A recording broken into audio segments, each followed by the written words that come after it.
Hi hello one, कैसे हैं आप सब लोग। आई होप आप अच्छे होंगे। वेलकम टू अपनी कक्षा। चलिए बातचीत करेंगे आज डी एंड एफ ब्लॉक पर, लेकिन उससे पहले क्या बताइए, क्या हाल चाल चल रही है? जिंदगी ठीक ठाक है? मस्त जिंदगी जिंदाबाद। बोलो भाई।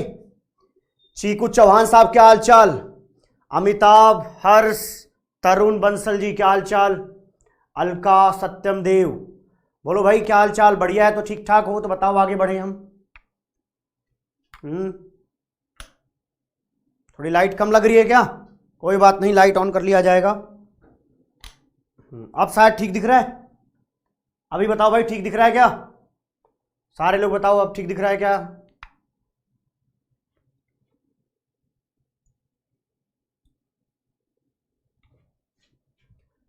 हाँ मैं भी बढ़िया भाई, एकदम जबरदस्त। जय ज्वाला भाई साहब, उत्कर्ष जी जय ज्वाला, क्या हाल चाल? क्या हाल चाल? ब्राइटनेस बढ़ा दीजिए। लाइट बढ़ा दिया है, वो बंद था, अभी ठीक ठाक होगा शायद। हेलो संस्कृति, कैसे हो? नमन, मनसा, जतिन, राघव, रिमू क्या हाल चाल? लक्ष्मी। और बताइए, कोऑर्डिनेशन केमिस्ट्री क्या आपने ढंग से सीख लिया था? नोट्स अपने अच्छे से पढ़ा होगा, और नोट्स पढ़ लीजिए, बाद में एक बार शॉर्ट नोट्स हो एक बार रिवाइज कर लीजिए, और जब पेपर देने जाएंगे तब तक आपकी इतनी प्रैक्टिस हो चुकी होगी कि आपको शायद समस्या कोई नहीं आने वाली है। आगे मैं आपको पढ़ाने वाला हूं भैया G D and F block. जिस तरीके से आपने पी ब्लॉक पढ़ा हुआ था उसी तरीके से आपको यहाँ पे डी एंड एफ ब्लॉक समझाया जाएगा। ठीक है, बहुत छोटी सी चीजें ऐसी होंगी, मतलब छोटा परसेंटेज ऐसा होगा जो आपको याद करना पड़ेगा। मेरी कोशिश ये होगी कि जो चीजें रटनी पड़ती हैं उनका भी कोई तरीका बता दिया जाए, कोई निमोनिक हो, कोई दोहा हो, कोई छंद हो, कोई गाना हो, जिससे आपके दिमाग में वो बात टिकी रहे और आपके पेपर में सवाल आराम से हो पाए। ठीक है जी, चलिए बात कर लेते हैं।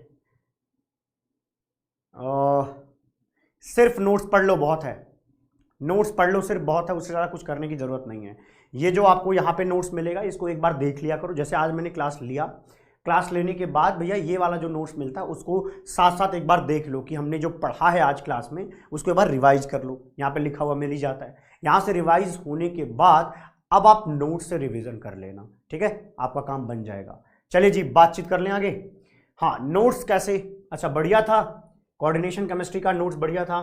चलो बहुत अच्छी बात है, इसीलिए बनाया गया ताकि आपको आनंद आए उसको पढ़ के, है ना। वैसे ही कोऑर्डिनेशन केमिस्ट्री का उससे बेहतर क्या ही नोट्स बनाया जाए कि उसमें सारा प्रीवियस ईयर क्वेश्चन डाल दिया अच्छे खासे तरीके से, सीक्वेंस बहुत प्यारा लिखा है ना। पढ़ करके अपने आप आनंद आता है उसको।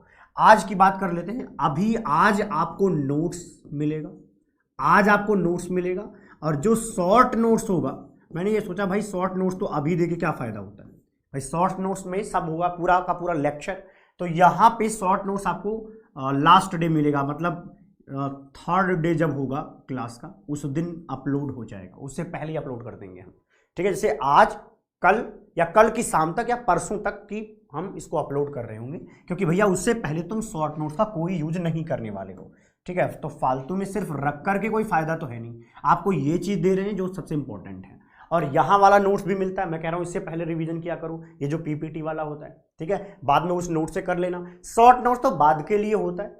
ठीक है जी, जैसे आपका लेक्चर खत्म हो रहा होगा तब तक आपको आपका शॉर्ट नोट्स मिल जाएगा। साथ साथ आपको एक पेज का रोड मैप भी दे देंगे, एक पेज का क्या दे देंगे, रोड मैप भी दे देंगे, जिससे आपको और आनंद आएगा।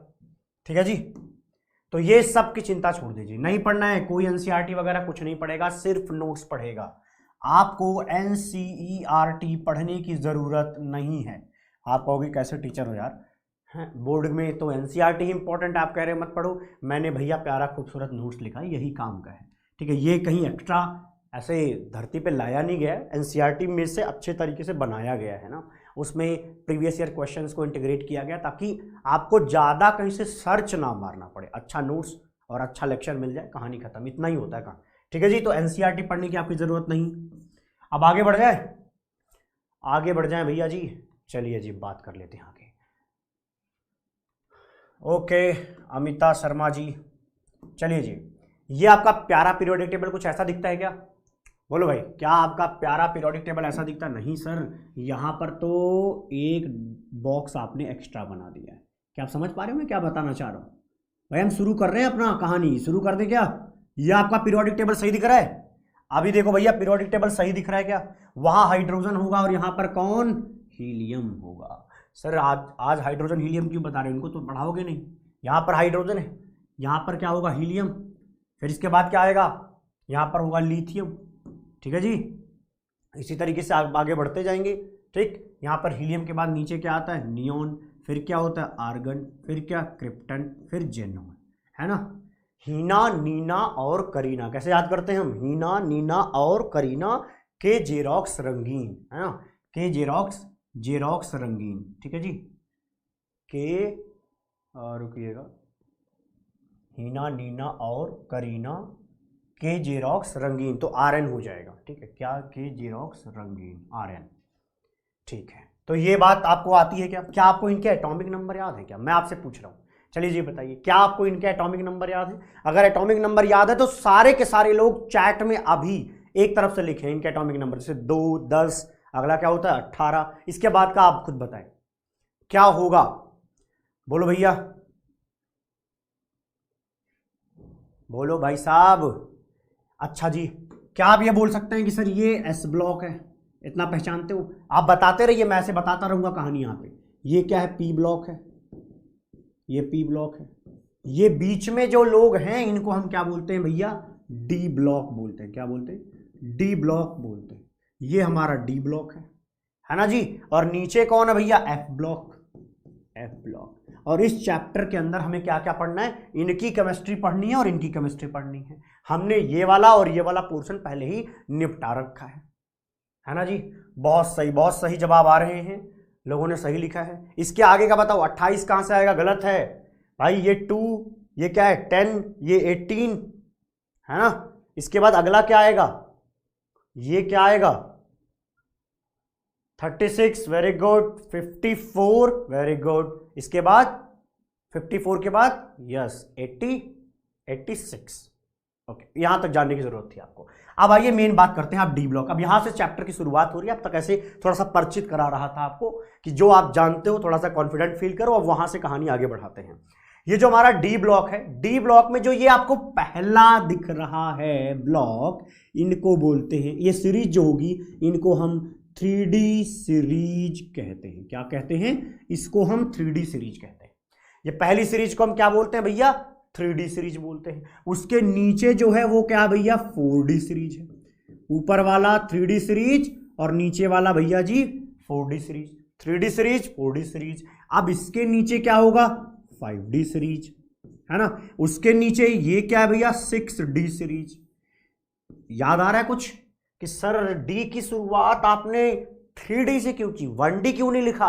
अरे भैया आप जानते होंगे कि भैया देखो 1S हो सकता है, इसके बाद कैसे लिखा जाता है? 2S लिखा जाता है, 2P लिखा जाता है, 2S 2P लिखा जाता है, फिर लिखा जाता है 3S, फिर क्या होता है? 3P, और 3P के साथ 3D लिखा जाता है। तो D पहली बार कब आता है? जब आपका सेल नंबर 3 हो। सेल नंबर 3 होने पर D पहली बार प्रस्तुत होगा। तो ये 3D सीरीज। इसकी तरीके से अगला होगा 4D सीरीज, फिर 5D सीरीज, 6D सीरीज। बात समझ में आ गई? तो शुरुआत कहां से करेंगे? 3D, 4D, 5D, 6D। तो याद हुआ क्या कि हमारे पास 4D की सीरीज है, 3D series, 4D series, 5D series और 6D सीरीज। बोलो भाई यस। नीचे आओ, चलो इनमें बताओ इस वाले को क्या बोलेंगे? अरे सर ये F ब्लॉक का पहला सीरीज है, इस वजह से इसको हम 4F सीरीज बोलते हैं। इसको हम क्या बोलते हैं? 4F सीरीज बोलते हैं। और नीचे वाले को हम क्या बोलते हैं भैया? हम इसको 5F सीरीज बोलते हैं। भैया जी ये तो पढ़ाई होगा कि भाई जब हम, ध्यान देना, 4S की बात करें, 4S, 4P, तब आएगा 4D, इसके बाद आता है भैया 4F। तो यहां पर ध्यान दें, यहां पर ध्यान दें, D आता है जब n = 3 हो, जब आपका सेल नंबर 3 हो। जब लेकिन सेल नंबर 4 होने की कंडीशन में आपको 4F पहली बार मिल रहा होता है। तो 4F के बाद क्या आ रहा है? 5F। क्या आपको इतनी बात समझ में आ रही है?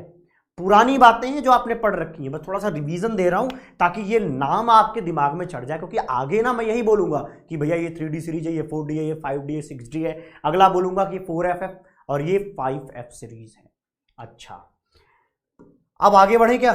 इतनी कहानी समझ में आई? नाम भरा आया क्या आपको? सीरीज के नाम अभी अभी याद हुए? यस सर, याद हुए। अब आपके सामने ये प्यारा पीरियोडिक टेबल सामने प्रस्तुत कर रहा हूं। इस पीरियोडिक टेबल में यहां पर देखो भैया, scandium, titanium, vanadium, chromium, manganese, iron, cobalt, निकल, कॉपर, जिंक, ये लोग कौन से सीरीज में आएंगे? तो भैया ये आएंगे 3D सीरीज में। कहां पे आएंगे? ये आएंगे 3D सीरीज में। ध्यान दीजिएगा, ये कहां पर आएंगे? ये आएंगे 3D सीरीज में, है ना जी। पहला क्या है? 3D सीरीज, जहां पे शुरुआत कहां से हो रही है? एटॉमिक नंबर बताइए। स्कैंडियम का 21, फिर इसका क्या? 22। इसी तरीके से यहां पर आएगा 30। कितना आएगा? 30। तो भैया जी बताओ कहां से शुरुआत करा है? 21 से शुरुआत करा है, जाके खत्म कहां पे हो रहे हैं? 30 पे हो रहे हैं। क्या आपको ये याद है? प्रणव कुमार जी यहां पे लिख रहे हैं, वेरी गुड। क्या आपको ये बात याद है? साइंस टीचर वेरी क्रूएल, मांगे फीस कॉपी, नेहा कक्कड़ जिंदाबाद। क्या? नेहा कक्कड़ जिंदाबाद। यहाँ की कहानी कुछ ऐसा है कि एक क्लासरूम है, वहाँ पे एक बच्चा सो रहा है। क्या कर रहा है भैया? निहायत ही बदतमीज किस्म का आदमी है वो। क्या कर रहा है? क्लास में ही सो रहा है। अभी टीचर को क्या बोला गया है? मतलब मैनेजमेंट ने बोला भाई आज फीस कॉपी मांग के लाइए बच्चों से। तो वो गई है क्लास में बोलने कि भाई अपनी अपनी फीस कॉपी दे दो। तो जब बारी आती है उस बच्चे की, वो बच्चा सो रहा है और उसके दिमाग में बज रहे हैं, मतलब सपने आ रहे हैं, नेहा कक्कड़ के गाने बज रहे हैं। तो उठाती है तो वो क्या कहता है? नेहा कक्कड़ जिंदाबाद। भाई वो नींद में रहता है तो वो आदमी इस तरीके से रिएक्ट करता है। तो क्या है? Science teacher very cruel. Cruel थी इसके बावजूद एक नौटंकी कर रहा है, देख रहे हो तुम। साइंस टीचर वेरी क्रूएल, मांगे फीस कॉपी, नेहा कक्कड़ जिंदाबाद। क्या क्या? नेहा कक्कड़ जिंदाबाद। ये सारा नाम याद हुआ। अब आइए उसके नीचे। उसके नीचे बताओ भाई इसका y का कितना लिखा जाएगा? y का कितना लिखा जाए? तो ये 21 है, तो 21 में 18 जोड़ दिया जाए। 21 में 18 जोड़ते ही ये 39 हो जाएगा। यट्रियम का कितना होगा? 39 होगा। क्या या आपको ये चीज याद है नीचे वाली? यारी जरा, ध्यान से सुनना, यारी जरा निभाना, यारी जरा निभाना, मौत तक रुकावट राह पड़े आग कूदो। मतलब दोस्ती जबरदस्त, शानदार, जिंदाबाद इस तरीके की होनी चाहिए कि अगर रुकावट भी राह पड़ जाए, आग पड़ जाए, तो उसको साथ में दोस्त के आप क्या करिए? कूद जाइए। क्या लिखा है भैया? क्या लिखा है? यारी जरा निभाना, मौत तक रुकावट राह पड़े आग कूदो। क्या आपको ये सुपर डुपर क्लियर हुआ क्या? बोलो भाई, क्या आपको ये सुपर डुपर क्लियर हुआ क्या? यहां पर इसका एटॉमिक नंबर कितना है? 39। क्या आपको याद रहेगा? जबरदस्त याद होना चाहिए भैया। अब 39 से आप यहां तक आओगे तो कितना आएगा बताइए? यहां पे कितना आएगा? आप डायरेक्ट देखना चाहो तो यहां से 18 जोड़ दो। 30 में 18 जोड़ोगे, बोलो कितना आएगा? क्या आप बता सकते हैं कितना आएगा? यहाँ पे सर 48 आएगा। सर जोड़ना ही तो है, इतना क्या पूछ रहे हो इसमें? ये क्या आ जाएगा? 48। ये देख लो भैया 48 लिखा हुआ है। नहीं दिख रहा है तो भैया इसको थोड़ा सा सफाई करते हैं, बाहर निकालते हैं इसको। आ जाओ भाई साहब। ये हाँ, ये इसका कितना आएगा? 48 आएगा। इसका कितना आएगा? 48 आएगा। याद करो मेरे साथ, यारी जरा निभाना, मौत तक रुकावट राह पड़े आग कूदो। ठीक है जी, तो ये बात आप याद रखेंगे। नोट्स में ट्रिक चाहिए क्या? कैसी बातें कर रहे हो? वो मैं उसमें डाल दूंगा, आपके जो शॉर्ट नोट्स दिया जाएगा ना लास्ट डे पे, 3 क्लास के, 3rd क्लास के डे पे, उस दिन मैं आपको शॉर्ट नोट्स में इनके ट्रिक्स लिख करके दे दूंगा। ठीक है जी, अब ठीक ठाक है, कोई बात नहीं है। आ जाइए आगे। अब आगे आओ भैया, मेन चीज पढ़ाते हैं आपको, ये ज्यादा इंपॉर्टेंट है। ये ज्यादा इंपॉर्टेंट है। क्या है? 39 में अगर आप 18 जोड़ोगे तो कितना आएगा? 57। कितने आएंगे भैया? 57। तो LA लैंथनम का होता है 57। याद रखेंगे कितना होता है? 57। शायद यहां पे दिख नहीं रहा है तो मैं इस चीज को थोड़ा बाहर निकालता हूं। यहां पर इसका कितना होगा भैया? 57। इसका होगा 57। तो क्या मैं HF का 58 लिख दूं? तो जवाब है इसका नहीं। क्या? अरे सर क्यों नहीं लिखेंगे? उसके जस्ट पड़ोसी है तो ये 57, तो ये 58 होना चाहिए। नहीं मेरे भाई, अब यहां से सुन लो। 58 देखो भैया इसका होता है, 58 होता है सीरियम का। 58, 59 ऐसे करते करते यहां पे आता है 71। कितना आता है? 71। होता क्या है? ये जो पहली लाइन आपको दिख रही ना, पहला आपको दिख रहा है यहां पे, ये पूरा का पूरा कहां रहता है? LA और HF के बीच में रहता है। ध्यान से सुनना, LA और HF के बीच में, LA और HF के बीच में 14 एलिमेंट्स रहते हैं। कितने? 14 एलिमेंट्स। सर ये 14 एलिमेंट्स कौन से वाले हैं? अरे ये वाला यार, सीरियम, प्रोमीथियम, ठीक है, यहां से लेकर के ये जो आप देख रहे हो 14 एलिमेंट, ये जो शुरुआती 14 एलिमेंट आपको दिख रहे हैं वो भैया जी इन दोनों के बीच में आ रहे हैं। क्या आपको यहां तक की बात समझ में आई? क्या बोलो भाई, बात समझ में आई? यस, ठीक। अगले में देखो, HF के बाद, HF के नीचे आता है भैया RF। क्या आता है? RF। और LA के जस्ट नीचे आता है AC। इसके जस्ट नीचे क्या आता है? AC आता है। इनके बीच में कितने का गैप है? 14 का गैप है। बोलो भाई कितने का गैप है? तो जान लीजिए 14 का गैप है। यहां पर 14 का गैप है। अच्छा जी, तो यार याद रखो, देखो याद करने का तरीका बताऊं कि यहां पर AC और RF के बीच में भी कितने? 14। ये कौन से लोग हैं? यहां से देखो, थोरियम से लेकर के लॉरेंसियम LR तक, TS से लेकर के यहां LR तक के लोग कहां आते हैं? AC और RF के बीच में आते हैं। बोलो भाई बात समझ में आया क्या? कौर साहब क्या बात समझ में आई है क्या? हाँ, ओके जय जवाला भाई। आगे बढ़ते हैं, आगे बढ़ते हैं। पहले इनको याद तो करा दूं, इनका कितना होगा? बोलो TH का। अरे सर TH का कितना होगा? 90। कैसे? अरे इसमें 32 जोड़ दो, यहां पर भी 32 जोड़ दो, कितना आएगा? लॉरेंसियम का 103 आएगा। तो भैया 90 to 103 तो यहां पर है। तो एक बात बताओ, AC का कितना बता रहे थे अभी आप? AC का कितना आएगा? AC का ये LA के जस्ट नीचे है, ठीक है जी। कितना आएगा बोलो? बोलो भाई, सोच सकते हो क्या कितना आएगा? अरे इससे, ये नहीं, ये वाला इससे जस्ट पहले आएगा, मतलब 89। कहां लिख दूं? यहां खोपड़ी पे लिख रहा हूं, 89। AC का 89 आएगा। और 103 तक तो है, इसके बाद कौन आएगा? RF आएगा। तो ये 104 हो जाएगा। तो 89 से 104 के बीच में जो 14 नंबर आ रहे हैं, वो 14 नंबर कौन से हैं? वो 5F सीरीज वाले हैं। और 4F सीरीज वाले लोग LA और HF के बीच में रहते हैं। आप देखो, हमेशा के लिए याद रखना है तो क्या बोलेंगे कि देखो यार F ब्लॉक की बात हो रही है, और F ब्लॉक में 2 सीरीज होती है, 4F सीरीज, 5F सीरीज। तो आपको क्या करना है? ऐसा ढूंढना है कि कहां पे F लिखा हुआ मिलेगा 2 बार। देखो, HF हाफनियम और यहां RF, दोनों में लास्ट में क्या आ रहा है? FFR। तो ऐसे दिमाग में टिक जाता है कि HF और RF, ठीक। और उससे जस्ट पहले कौन है? LA और AC। और देखो भैया, जो पहला आपको यहां पे 4F सीरीज दिख रहा है, ये पहला सीरीज जो दिख रहा है F ब्लॉक का, उसको कहते हैं 4F सीरीज, और उसी को कहते हैं लैंथेनाइड। क्या बोलते हैं? लैंथेनाइड। लैंथेनाइड क्यों बोला गया? क्योंकि इसका लीडर, इसके जस्ट आगे वाला कौन है? तो भैया वो LA है, लैंथेनम है। इस वजह से इस पूरी सीरीज को, जो उस लैंथेनम के बाद आती है, उसको लैंथेनाइड कहते हैं। क्या कहते हैं बोलो? उसको हम लैंथेनाइड कहते हैं। तो ये पूरा का पूरा लैंथेनाइड है, ध्यान देंगे भैया। ये क्या है? लैंथेनाइड है। कभी कभी आप स्पेलिंग इस तरीके से भी देखेंगे, लैंथेनॉइड,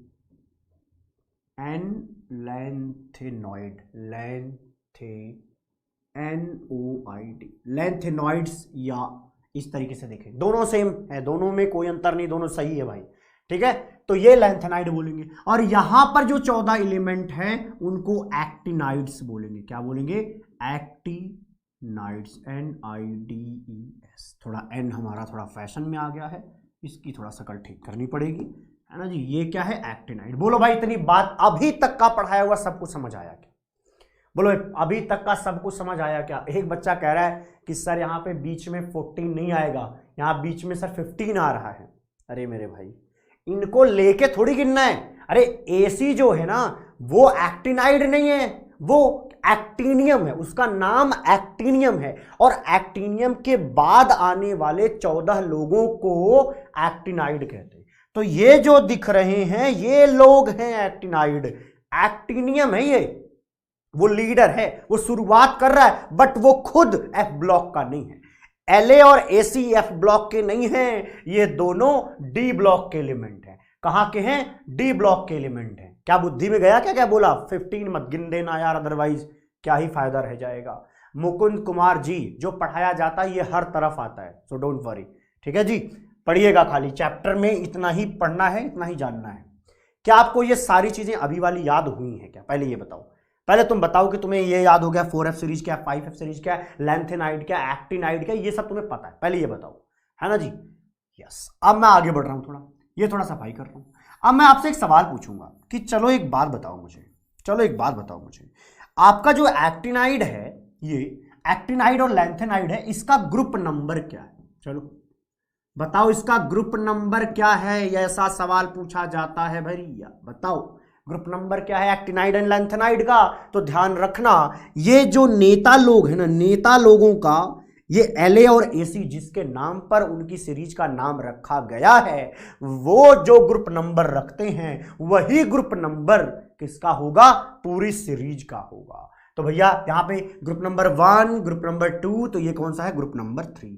तो यार याद रखना ग्रुप नंबर 3 जो होगा वहां पर आपका लैंथेनाइड और एक्टिनाइड होता है। बोलो बोलो भैया, होता है। चलिए जी, क्या आपको अब तक की कहानी पढ़ाई हुई सब समझ में आई क्या? यही पूछा जाएगा कि कितना होता। अच्छा, अब आपसे पूछा जाता है, पता है क्या पूछा जाएगा, ये जो लैंथेनाइड है ये बताओ ये कौन से पीरियड नंबर पर आई थी, इसके रिगार्डिंग पीरियड नंबर क्या है, गिन लो 1 2 3 4 5 6। तो भैया लैंथेनाइड के लिए पीरियड नंबर कितना, 6, और एक्टिनाइड के लिए कितना, अरे बोल लो यार कितना, 7 होगा। तो 6 7 पीरियड नंबर होगा, लेकिन ग्रुप नंबर 3 यहां पर हो रहा होगा।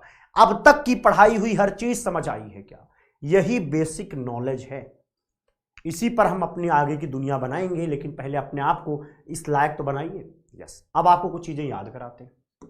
और ये देखो जो ये लोग है ना, डी ब्लॉक के एलिमेंट्स हैं, उनको जनरली ट्रांजिशन मेटल्स कहते हैं। जनरली क्यों बोला आगे एक्सप्लेन करूंगा, फिलहाल मैं कह रहा हूं कि इन सबको क्या बोला जाता है, ट्रांजिशन मेटल्स बोला जाता है। और यहां पर जो लोग हैं 4F और 5F सीरीज के अंदर, लैंथेनाइड एक्टिनाइड के अंदर जो लोग हैं उनको इनर ट्रांजिशन मेटल्स कहते हैं। उनको क्या कहते हैं, इनर ट्रांजिशन मेटल्स कहते हैं। आनंद आया, ये नाम याद हुआ, नीचे वाला इनर ट्रांजिशन मेटल और ऊपर वाला ट्रांजिशन मेटल। आपको ये याद करने को मैंने बोला, हीलियम का कितना 2 होगा, नियॉन का कितना होगा 10 होगा, आर्गन का 18 होगा, क्रिप्टन का 36, Xe का 54 और Rn का 86 होगा, है ना, 1 1 यहाँ पे 8 हो जाएगा। फिलहाल आपको ये नंबर्स याद होने इसलिए जरूरी हैं ताकि आपको इलेक्ट्रॉनिक कॉन्फ़िगरेशन निकालने में कोई समस्या परेशानी दर्द ना हो। ठीक है जी, ओके। मैं अगर आपसे कहूं, चलिए बताइए, आपसे पूछता हूं, आगे मैं इसको दोबारा बताऊंगा, लेकिन मैं आपसे पूछता हूं स्कैंडियम का इलेक्ट्रॉनिक कॉन्फ़िगरेशन क्या होगा, लिख के बताइए। सर ग्रुप ऑफ एक्टिनाइड बताया तो सबका ग्रुप नंबर 3 है, इन सबका ग्रुप नंबर 3 है, लैंथेनाइड का भी ग्रुप नंबर 3 है, एक्टिनाइड का भी ग्रुप नंबर 3 है, क्योंकि यहां पे जो La और AC का ग्रुप नंबर आएगा वही ग्रुप नंबर लैंथेनाइड और एक्टिनाइड का भी हो जाएगा। यहां से आपको ग्रुप नंबर याद रहेगा। अच्छा, अभी जो मैंने पूछा वो बताओ, स्कैंडियम का मैं देखना चाहता हूं किस तरीके से आप बताएंगे। सर 7th पीरियड से भी क्वेश्चन आते हैं क्या? वो बात छोड़ो, जितना पढ़ा रहा हूं यार उतना काम का है, बस इकलौता जवाब इसका यह है कि कृपया जितना पढ़ाया जाए सिर्फ उसी को फॉलो करें। ज्यादा नहीं पढ़ाऊंगा मैं, एक्स्ट्रा नहीं पढ़ाऊंगा, मुझे पता है तुम्हारी लिमिट कितनी है, तुम्हारे कोर्स में कितना दिया है। मैं जितनी लाइनें शब्द बोल रहा हूं सब इंपॉर्टेंट है, ठीक है जी। आगे से इस पे कोई सवाल नहीं करेगा या पढ़ते रहते हैं जो यहां पे लिखा हुआ है। हाँ बहुत सही सही लिखा है इन लोगों ने कि स्कैंडियम का आएगा सर आर्गन। देखो भैया 21 थे हमारे पास इलेक्ट्रॉन, आर्गन क्यों लिखा गया? देखो भाई जब भी कोई एलिमेंट लिखा जाए उसके पहले वाला आप क्या देख लो, इनर्ट गैस देख लो। तो इनर्ट गैस हमें दिखा अपना आर्गन, तो आर्गन मतलब 18 इलेक्ट्रॉन निपटा दिया, 3 इलेक्ट्रॉन भरने हैं। 3 इलेक्ट्रॉन भरते वक्त आप यहां पर आएंगे तो पहले S मिलेगा, तो पहले S मिलेगा, फिर D मिलेगा, तो इसके बाद 3D1 मिलेगा। इस तरीके से लिखते हो क्या? यस, बहुत सही बहुत सही, सबने करीब करीब सही जवाब दिया है। अब मैं आगे बढ़ता हूं, आगे और आनंद आने वाला है, ठीक है जी, ओके। अब देखो यार, क्या ये आपका डी ब्लॉक का 3D सीरीज नजर आ रही है? Scandium, titanium, vanadium, chromium, manganese, iron, cobalt, निकल, कॉपर, जिंक, पूरी लाइन कहीं? यस। प्रियंका चौधरी जी इलेक्ट्रॉनिक कॉन्फ़िगरेशन नहीं आता, कोई बड़ी बात नहीं है, मैं सिखाऊंगा। मैं बस जस्ट पूछ रहा हूं कि कुछ लोग बताएं ताकि हमें पता चले किस लेवल पे हैं, हम उठाने की पूरी कोशिश करेंगे यहाँ पे, ठीक है जी। तो ये 3D सीरीज याद हो गई थी। अब आइए 4D सीरीज, यारी जरा निभाना मौत तक रुकावट राह पड़े आग कूदो। दोबारा इसलिए बता रहा हूं ताकि याद रहे आपको। आगे आइए, यहाँ पे 5D सीरीज में क्या था, कैसे याद करेंगे? ला हफ्ता, सुनो भैया कैसे याद करना है, ला हफ्ता वरना रे ओसामा इधर पिटाई और होगी। ला हफ्ता वरना रे ओसामा इधर पिटाई और होगी, ये है 5D सीरीज। क्या? 5D सीरीज, ला हफ्ता वरना रे ओसामा, इधर पिटाई और होगी। सुपर डुपर क्लियर है। ये तीनों चीजें याद हो गई हैं, 5D सीरीज याद हुआ। 6D में बस इतना जानना है, इससे ज्यादा आपको नहीं पढ़ना होता भैया। ज्यादातर ध्यान यहाँ पे जरूर रखना, नहीं गड़बड़ कर जाओगे। आपको क्या पढ़ाया गया मैं उसका रिवीजन करना चाहूंगा, आप भी मेरे साथ करते रहिए। बताइए LA का एटॉमिक नंबर कितना होगा, तो वो होगा 57। HF का कितना होगा 71। बीच में कितने लोग आएंगे, 14 लोग आएंगे। अब यहां पर नीचे आइए, AC का कितना होगा 89, RF का कितना होगा 104। बीच में कितने लोग आएंगे, 14 लोग आएंगे। और ये बीच में 14 लोग कौन से लोग हैं, अरे इनके बीच में ऊपर में 4F सीरीज है और नीचे मेरे भैया 5F सीरीज है। बोलो आनंद आया क्या, समझ आ गई इतनी लाइन, ठीक, ओके। अब बढ़ जाते हैं थोड़ा आगे। ये जो हमारा 6D सीरीज है, ये क्या होता है, रेडियो एक्टिव है। ये पूरा होता है ऐसे आपके पीरियोडिक टेबल में दिखेगा, बट आपको ज्यादा पढ़ना नहीं, बस आपको एक लाइन जाननी है कि भैया ये जो AC RF ऐसे करके आगे लिखे गए हैं, ये सब के सब क्या होते हैं, रेडियो एक्टिव मटेरियल्स होते हैं। रेडियो एक्टिव तो जानते हो, तो उनको रखोगे कुछ देर बाद अपने आप को वो खत्म करने की कोशिश करते रहते हैं, अपने को तोड़ते रहते हैं, अपने अंदर से अल्फा बीटा गामा डेल्टा निकालते रहते हैं। ठीक है जी, आगे बढ़ जाते हैं। HF का गुड गुड गुड, कुछ तो लोग हैं जो जिंदा हैं यहाँ पे भैया। यहाँ पे कितना था 72, HF का कितना था 72, अरे 71 तक तो 4F सीरीज ही चलता है। अच्छा, बहुत सारे लोगों ने सही लिया, वेरी गुड वेरी गुड। वेदांत अग्निहोत्री, उसके पहले कौन है, अरिंदम सरकार, बहुत अच्छे सही बताया है।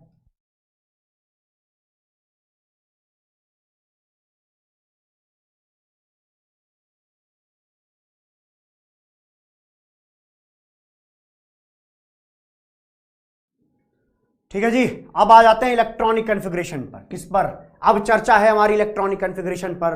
तो शायद आपने जो आज तक पढ़ा होगा उसमें आपने देखा था कि क्रोमियम और कॉपर ऐसे हैं, क्रोमियम और कॉपर ऐसे हैं जहां पर आपको क्या मिलता है, बोलो, जहां पर आपको 4s1 लिखा मिलता है, मतलब वहां पर S1 इलेक्ट्रॉनिक कॉन्फ़िगरेशन होगा, और कॉपर में भी आपको 4s1 इलेक्ट्रॉनिक कॉन्फ़िगरेशन लिखा हुआ मिलेगा। मैं अभी 3D की बात ही नहीं कर रहा, मैं सिर्फ अभी 4s1 पर फोकस कर रहा हूं। तो 4s1 सिर्फ दो जगह इस तरीके से मिलेगा, कॉपर एंड क्रोमियम में। लेकिन स्कैंडियम में 4s2 होगा, यहां पर 4s2 4s2 4s2 4s2 4s2 4s2 हो रहा होगा। अब आइए चलिए शुरुआत कर लेते हैं आगे की तरफ।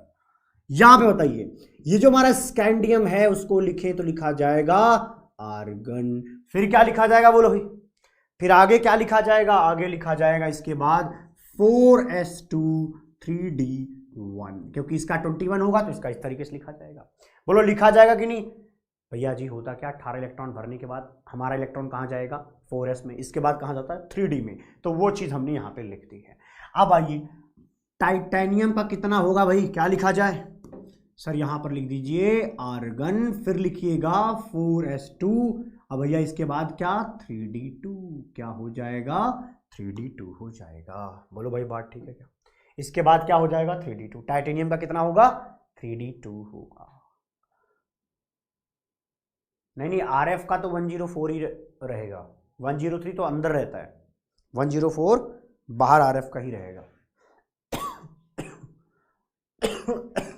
वैनेडियम का बताएंगे क्या आप, वैनेडियम का बताइए क्या होगा, वैनेडियम का लिखा जाएगा आर्गन, फिर क्या लिखा जाएगा बोलिए, पहले लिखा जाएगा 4s, पहले क्या लिखा जाएगा, पहले लिखा जाएगा 4s2 3d, इसके बाद क्या होगा d1 d2 d3, ये हो जाएगा d3। बोलो भैया, अरे d1 ये d2 ये d3, भाई सब में 4s2 चलेगा, लेकिन मैंने आपको बोला था कि क्रोमियम में फिक्स है कि 4s1 होगा।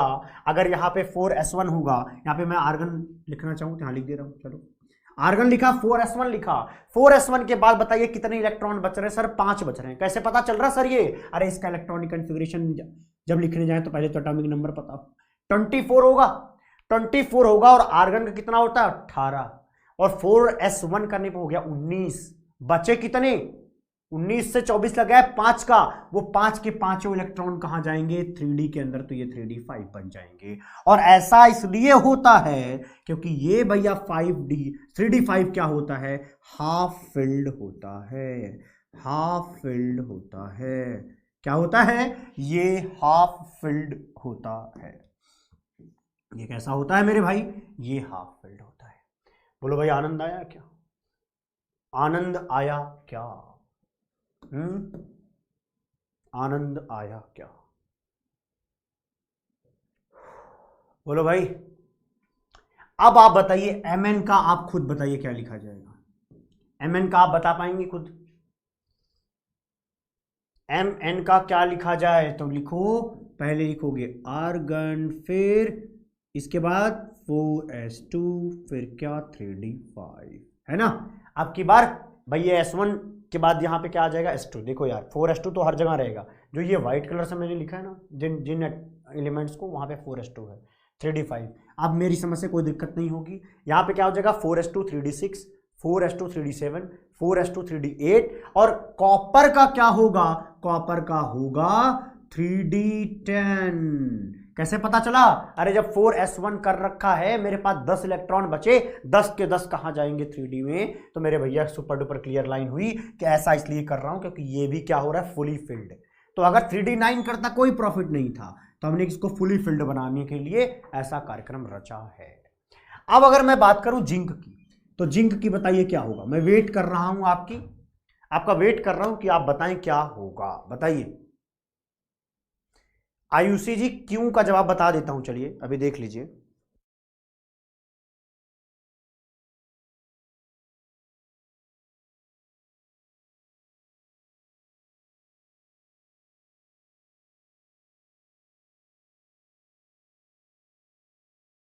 हाफ फील्ड का बेनिफिट क्या है, देखो जब कोई भी ऑर्बिटल हाफ फील्ड है, जैसे डी ऑर्बिटल के अंदर 5 इलेक्ट्रॉन है, तो वो ज्यादा स्टेबल होता है। अब आप पूछोगे ज्यादा स्टेबल क्यों होता है, उसकी कोई और दुनिया है, उसका एक्सप्लेनेशन एक्चुअली ये होता है कि उसमें एक्सचेंज एनर्जी होती है। एक इलेक्ट्रॉन यहां बैठा है, एक यहां बैठा है, वो अपनी पोजीशन को बदल सकते हैं, फिर दूसरा बदल सकता है, तीसरा बदल सकता है, मतलब उनके पास थोड़ी फ्रीडम है अपने आप को कहीं भी ले जाने के लिए। तो ये जो फ्रीडम है वो स्टेबिलिटी देती है।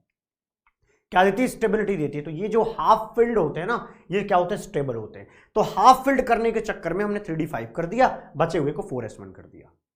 ठीक है, यस यस, बहुत सही जवाब दे रहे हो भाई, बहुत सही जवाब दे रहे हैं सारे लोग।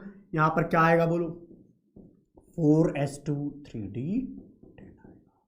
अब देखो नॉर्मली देखोगे तो बाकी चीज तो सीधा सीधा दिख रहा है, सबको दिख रहा है। जैसे 4s2 तो कॉमन है, इतना फैक्टर कॉमन है, देखो इतना सब में दिख रहा है। मैं व्हाइट कलर वाले भी बात कर रहा हूं।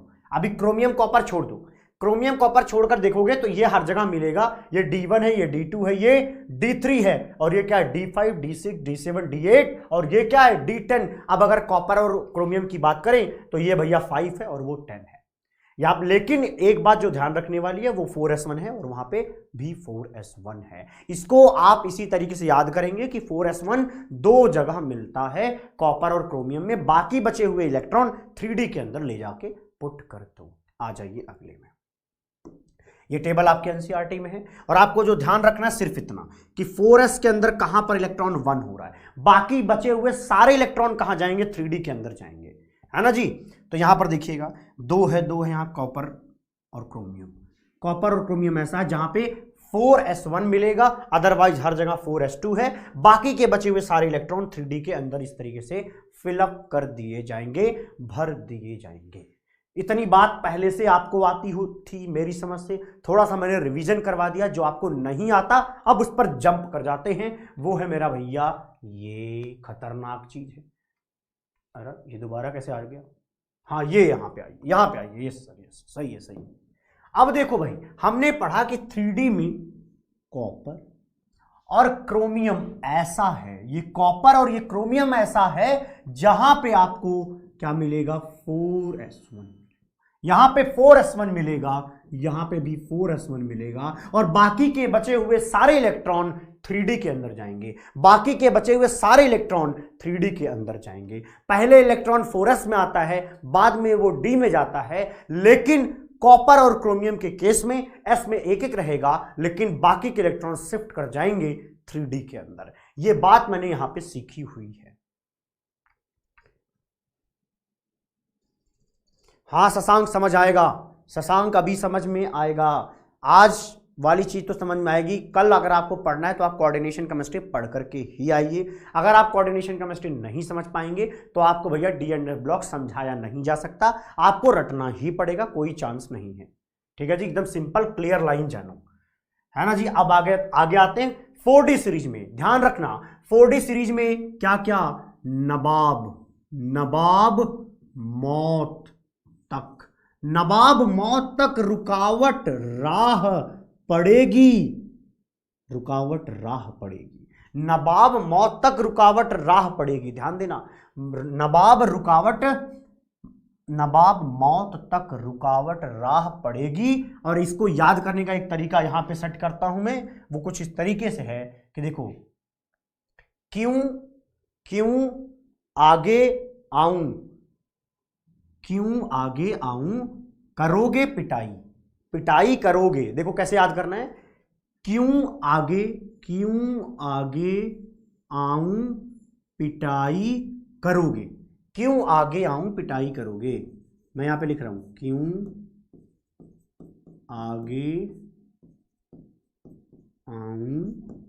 आगे आऊं।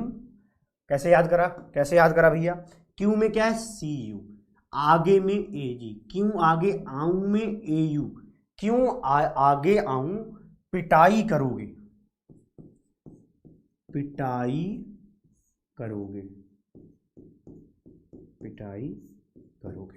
क्यों आगे आऊं पिटाई करोगे में PT, करोगे में हो जाएगा CR।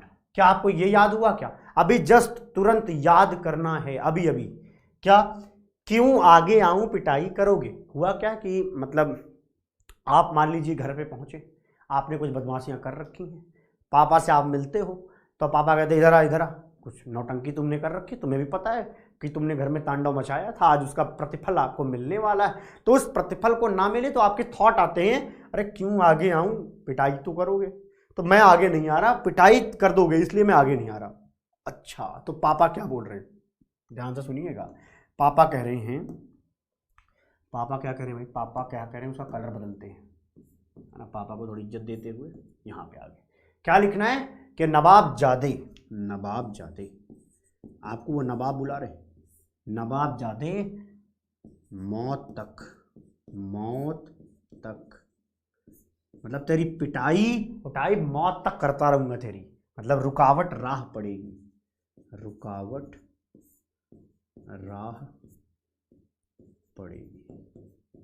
अब तुम आगे नहीं जा रहे थे तो उन्होंने बताया कि देख नवाबजादे, नवाब मौत तक रुकावट राह पड़ेगी। ये जो मार डंडा की कहानी है, रुकावट है, परेशानी है, तेरी जिंदगी में पूरी मतलब मौत तक आती रहेगी। ऐसा नहीं है कि आज ही की बात है, आगे भी ये समस्याएं तुझे मिलती रहेंगी।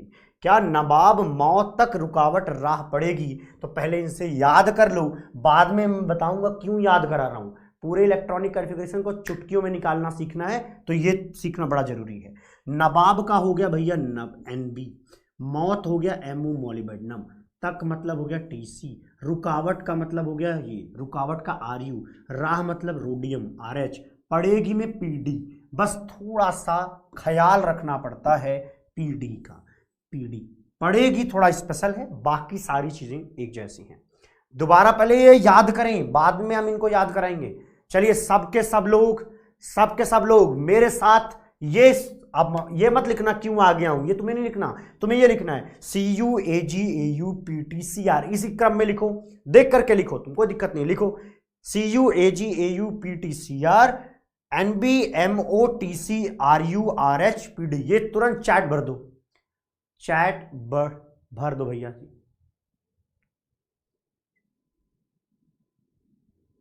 बोलो भाई, पढ़ो। पहले सब लोग ये करेंगे, बाकी कहानी क्या है क्यों है ये सब मैं दोबारा बताऊंगा, ये सब मैं दोबारा बताने वाला हूं। तो ये सब भूल जाओ, जो अब तक की कहानी पढ़ी थी चलो भूल जाते थोड़ी देर के लिए, पहले ये याद करो, इससे मैं बाकियों को निकालना अभी सिखा सकता हूं। अभी सिखा सकता हूं, बहुत ही जबरदस्त ट्रिक है, खुद बनाई है, कहीं से छापी नहीं है भाई, इसका पेटेंट मेरे पास है सिर्फ। ठीक है जी, क्या क्यों आगे आऊं पिटाई करोगे, नवाब जादे मौत तक रुकावट रहा पड़ेगी। ठीक है, तुरंत लिखो, पहले मैं चाहता हूं चैट ये चीज लिखे, सबके सब लोग लिखेंगे। अगर आप ये पहला वाला लिख रहे हैं तुरंत थोड़ी देर बाद अब ये दूसरा लाइन लिखो, जब सब लोग लिख लेंगे तब मैं आगे बढ़ूंगा। मैं कह रहा हूं अगर आप चुटकियों में इलेक्ट्रॉनिक कॉन्फ़िगरेशन निकालना सीखना चाहते हैं तो ये सबसे कंपलसरी कंडीशन है, लिखो मेरे सामने अभी के अभी। चलो सब लोग, ये मेरा दावा मानिए, एक भी चीज गलत नहीं करोगे, सिर्फ ये याद करो भी पहले। चलो चलो, लगे रहो लगे रहो लगे रहो भाई लोग। क्या हाल चाल? हाल चाल मत पूछो, अभी मेरा ठीक ठाक है, अपना सुनाते रहिए इसी चैट को लिखते वक्त। अरे यार ये एक तो पीछे पड़ गया कि 4S के बाद 3D आएगा। बे भाई तुझे जो काम दिया जाए उतना काम करो ना फिलहाल, तुम लोगों की दिक्कत यही है, अभी जो चल रहा है उस पर कुछ नहीं देखना है। पहले 4S आएगा सर, 3D आएगा, अभी से दुनिया उलझी हुई है इनकी। अरे कब ऊपर निकल के आएगा भाई इससे, पहले 4S भरा जाता है तब 3D भरा जाता है। ये 11th में पढ़ना था, बचपन का काम 55 में नहीं कर सकते, है ना, सबका एक उम्र है। अब तुम ऐसा नहीं है कि गिल्ली डंडा खेलने लगो घर में पहुंच के, उसका उम्र चला गया तुम्हारा, 55 के हो गए हो तुम। आगे बढ़ते हैं जनाब, अब मुझे लगता है सब लोगों ने लिख दिया। अब सुनो इसकी कहानी, ध्यानपूर्वक इत्मीनान से सुनते जाएंगे। यहां पे जितने लोग दिख रहे हैं उसमें से सिर्फ पीडी को छोड़ दे तो बाकी सबके लिए, बाकी सारे के लिए क्या होगा, यहां पर S ध्यान देंगे भैया, क्या होगा, क्या होगा, S2 होगा, S2 होगा।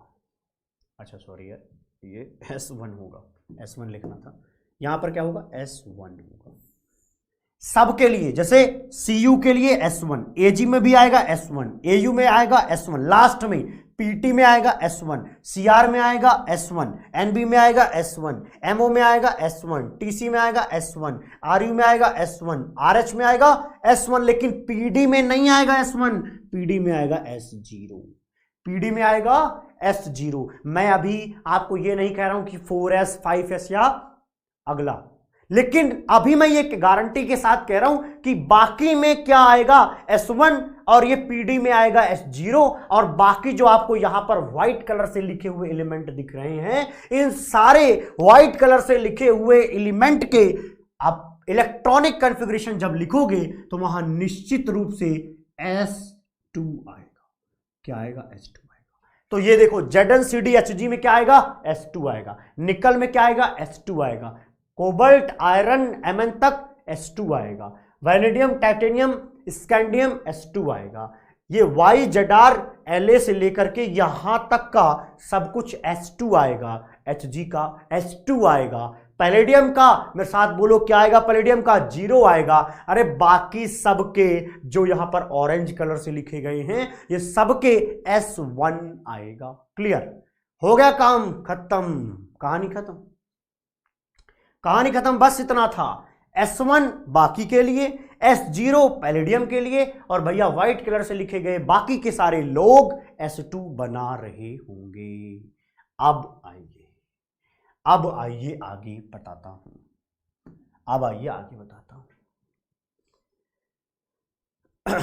इतनी बात समझ में आ गई है, चलो किसी को एक बार देखते हैं कैसा लिखना है। आप देखो भाई, हमने आपको 3D सीरीज लिखना सिखाया, किसी को कोई दिक्कत हुई, अब इसको फॉलो करके जाके लिखो। आप कहोगे हाँ सर अगर क्रोमियम आएगा तो आपने तो बताया हुआ कि इसका S1 लिखना है, इसका कितना लिखना है, इसका S1 लिखना है, बाकी सबको S2 लिखना है, ये तो मैंने बताया था और यही फॉलो कर लेना है।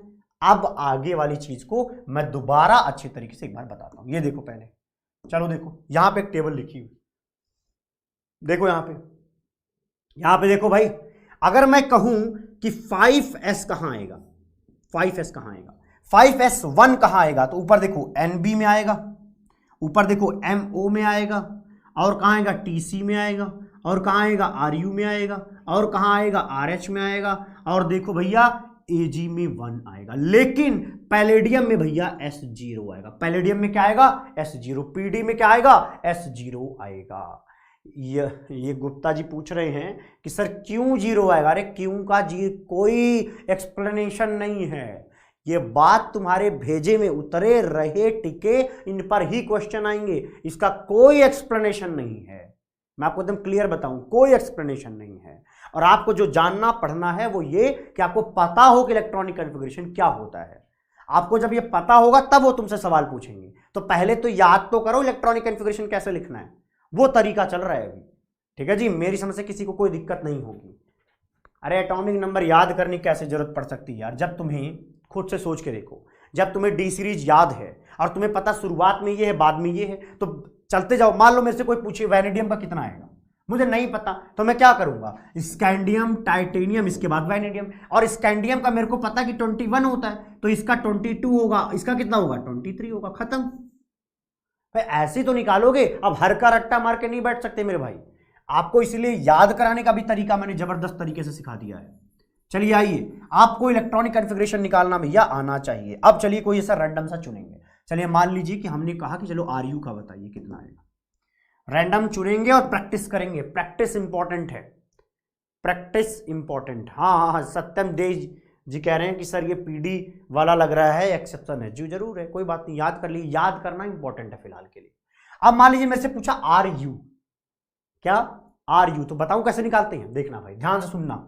आपको ना क्या इस तरीके से याद है क्या? चलो बताओ, एक बार सुनना, मेरी बात सुनना, एक बार मेरी तरफ देखो, सारे के सारे लोग, इधर उधर नहीं भाई, स्क्रीन पे देखो एक बार क्या बोल रहा हूं। ये क्या है? SCYLA, सकीला। इसको ऐसे भी याद रखो, 3D से 4D से 5D, सकीला, और नीचे होता है AC, तो सकीला AC में रहती है। चलो और पीछे लूं क्या? एक मिनट रुकना भाई, आपको मैं ना ये वाली चीज भी याद ही करा देता हूं। ये वाली चीज याद रहेगी तो काम आएगा।